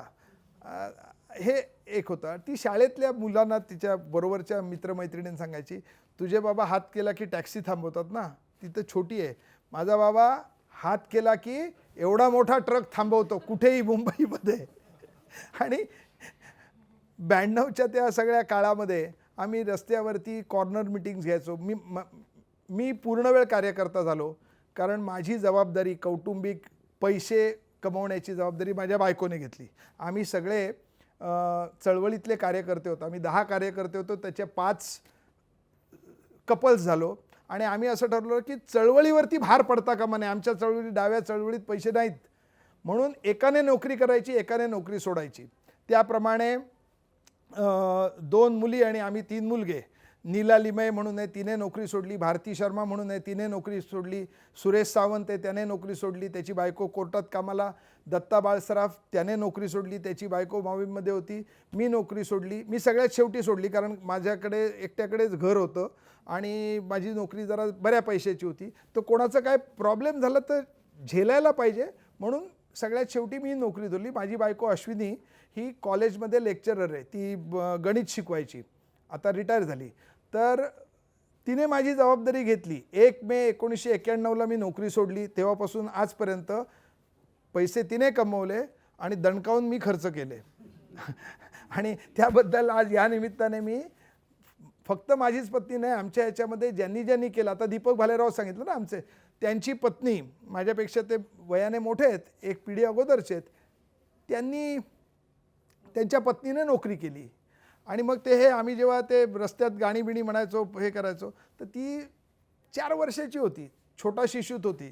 तर तिला शाळेत विचारतात ना, आई बाबा काय करतात, तर तिला विचारलं की तुझे आई बाबा काय करतात. तिने सांगितलं की रस्त्यावरती गाणी म्हणतात आणि पैसे गोळा करतात. तर बाईंनी म्हटले दस्तेबारीपणे काय सांगते, सगळंच येतं ना सामाजिक तिथे. नाव उमा रानडे आणि सांगते आई बाबा काय करतात तर रस्त्यात. तर त्या शिक्षकांनी बोलवलं की तुम्ही काय करता. तर अश्विनी गेली तिथे आणि मग त्या म्हणले उद्या आम्ही असेच जमणार आहोत, तर तुम्ही बघायलाच या ना. तर तिच्या तर असं कार्यकर्ते पण आमच्यात येण्यासाठी भाऊ फाटक, यशवंत चव्हाण यांनी केलं. ते डांगे सांगायचे शेणासारखं असावं, जिथे पडेल तिथे माती दगड घेऊनच. सर, चळवळीत इतकी वर्ष घालवलीत, आता हे कामही खूप कठीण आहे. म्हणजे बऱ्यापैकी त्याग करून हे काम तुम्हालाही करावं लागतं, हे आत्ता या सगळ्या मुलाखतीतून दिसतंय. पुढे काय या चळवळीचं भवितव्य, कारण तेवढा ओढा आहे का खरंच पुढच्या पिढीचा येण्याचा, किंवा त्यासाठी आता पुढे काय? आम्ही त्याग केला हे म्हणणं फारसं बरोबर नाही. माझ्या बायकोला चांगला व्यवस्थित पगार होता की ज्याच्यामध्ये आम्ही दोघं व्यवस्थित राहिलो. त्याग केला म्हणजे का अधिक श्रीमंत झालो असतो, मी नोकरीत असतो, तर त्याला काय त्याग केला म्हणणं बरोबर नाही. आमच्याबरोबरचे एक सॉलोमन म्हणून होते, सॉलोमन कुरगावकर, गिरणी कामगार, 82च्या संपात नोकरी केलेली. आमचे जे सिनियर होते कॉम्रेड लिमये, त्यांनी एका कारखान्यामधलं चांगलं सेटलमेंट झालं, त्यांना 25,000 रुपये त्या काळात मिळाले. तर ते म्हणले की आता काय करूया. तर सॉलोमन म्हणले आम्ही म्हातारे झालो, आम्ही अजूनही लोकांशी बोलू शकतो, पण आम्हाला चालणं होत नाही. तर आमच्या ब्लॅक होलमध्ये किती दिलेत तरी कमीच आहेत. 2 नवीन कार्यकर्ते द्या की जे आमच्याबरोबर येतील. आता या माणसाने तेव्हा 1,000 रुपये त्यांना आपण द्यायचो, त्याचे 1,000चे समजा 1,800 झाले असते. ते म्हणले मला नकोत, 2 नवीन कार्यकर्ते द्यात. त्यांनी त्याग केला, सॉलोमननी त्याग केला. ती जी पिढी होती, आता आमचे दत्ता देशमुख असतील, संतराम पाटील असतील, SK लिमये असतील, यशवंत चव्हाण असतील, या सगळ्यांनी कित्येकदा आपली घरची प्रॉपर्टी विकून चळवळीकरता पैसे दिले. आम्ही त्याग केला म्हणजे नोकरी सोडली, पण तरीसुद्धा आमचं ठीक चाललं सगळ्यांचं. आम्ही जे आत्ता नावं घेतली, आमचं सगळ्यांचं ठीक चाललं, कारण आम्ही शिकलेलो होतो. हां, आता एखादा जो शिकलेला नाही, ज्याची बायको किंवा जिचा नवरा, तेव्हा काय येईल सांगता येत नाही. म्हणून चळवळीमधनं पैसे उभे राहिले पाहिजेत. आम्ही आत्तापर्यंत जेवढी चळवळ केली, 5 पैसे नसताना चळवळीला सुरुवात केली, पण कामगारांच्या वरती जे संस्कार केले ते केवळ स्वतःसाठी जगू नका, दुसऱ्याच्या अन्यायाला उभे राहा. आणि त्याच्यासाठी जसे आम्हाला पैसे दिले गवत कापणाऱ्या बायकांनी, तसे आपण दुसऱ्यांचं, ते एक गाणं आहे ते मी आत्ता विसरलो, साथी हात बडाना साथी रे, किंवा हां, तर तसे संस्कार केल्यामुळे कामगारांनी परमनंट झाल्यानंतर संघटनेला काहीही कमी पडू दिलेलं नाही. आणि आम्ही अभिमानाने सांगतो, आमच्या ऑफिसमधला दिवा, पंखा, लाईट हे सगळं कामगारांच्या पैशातनं येतं. आम्ही नाही त्या कुठले ते बॉन्डवाले पैसे नाही घेतलेले कधी आत्तापर्यंत, आणि आहेत ना, आणि हे देतात. आमच्यावरती कर्ज झालेलं होतं वैयक्तिक, माझ्या सगळ्या मित्रांकडनं, ओळखीच्यांकडनं, ते कामगारांनी परत केलं आणि चळवळीकरता साधनंसुद्धा निर्माण केली. कोल्हापूरच्या कामगारांच्यासाठी किमान वेतन मिळत नव्हतं. मुंबईतल्या कंत्राटी कामगारांनी त्यांची केस हायकोर्टात लावली आणि प्रत्येकाला 1.5 लाख रुपये ॲरियर्स पोटी मिळाले. तेव्हा हे भावकी जी आहे, आम्ही ज्या कायद्याचा आधार घेतो, हे सगळे मुंबईतल्या गिरणी कामगारांनी पायाभरणी केली होती, त्याच्यावर आम्ही सांगतो आम्हाला PF द्या, त्यांनी कमवला, आम्हाला ESIC द्या, त्यांनी बोनस द्या, सगळं त्यांनी. असे एक पुढची पिढी, आणि आम्हाला त्याचा अभिमान आहे. तेव्हा आम्ही त्याग केलेला नाही. पुढच्या पिढीतनं लोक नाही आले तर दे विल सफर. जोपर्यंत अन्याय, अत्याचार आणि पिळवणूक आहे तोपर्यंत त्याचा उपाय करण्याचा कोणाला तरी प्रयत्न करावा लागेल. अन्यथा मान खाली घालून जगण्याची सवय करावी लागेल समाज म्हणून. हिंदीत एक खूप छान वाक्य, आणि ते अनेकदा असं हसत हसत उद्गारलं जातं की दुनिया झुकती है झुकाने वाला चाहिए. पण कामगारांच्या सगळ्या लढ्याला यश मिळवून देण्यासाठी व्यवस्थेला झुकवण्याचं काम तुम्ही गेली अनेक वर्ष करताय. कोंबडं कोणाचं आरवतंय ते महत्त्वाचं नाही, सूर्योदय झाला पाहिजे हे तुमची अपेक्षा आहे. सूर्योदय केव्हा होईल माहीत नाही, पण आज या सगळ्या कामगारांच्या हाती तुम्ही प्रकाशाची एक छोटी दिवटी का होईना दिलेली आहेत, ज्याच्या आधारावर ते पुढे जात आहेत. आणि आशा आहे की एक दिवस सूर्योदय नक्की होईल आणि या सगळ्या अन्यायाचा आणि अंधाराचा निपात होईल. त्यासाठी तुमच्या हातांना बळ मिळो, यात शुभेच्छा. व्हायलाच पाहिजे ना, व्हायलाच पाहिजे. भगतसिंग फासावर का गेला? गांधीजींनी जे सांगितलं होतं शेवटच्या माणसाचे अश्रू पुसले पाहिजेत, ते खरंच आहे आणि ते करावंच लागेल. आणि झुकती जे काय झुकानेवाला चाहिए, दुनिया झुकती आहे, तर दुनिया नाही झुकत. भगतसिंग नाही झुकला. तुम्ही कोणाकडे, ट्रम्पच्या समोर नतमस्तक व्हायचं का त्याला उत्तर द्यायचं, हे तुमच्या स्वतःच्या वैचारिक आणि तुमच्या बांधिलकीतनं येतं. ताकद इथनं नाही, इथून येते. हिरकणी जी खाली गेली तिला दुसऱ्या दिवशी सांगितलं जातं, ती नाही जाऊ शकले, कारण त्या दिवशी तिचं वेगळं होतं मोटिवेशन, आणि ते आहे.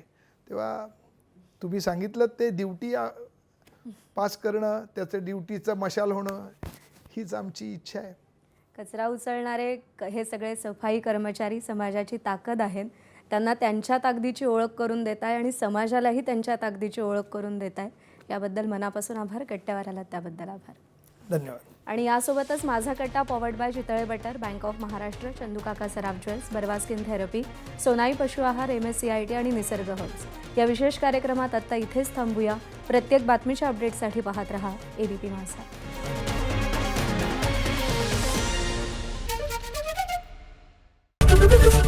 ABP माझा, उघडा डोळे बघा नीट.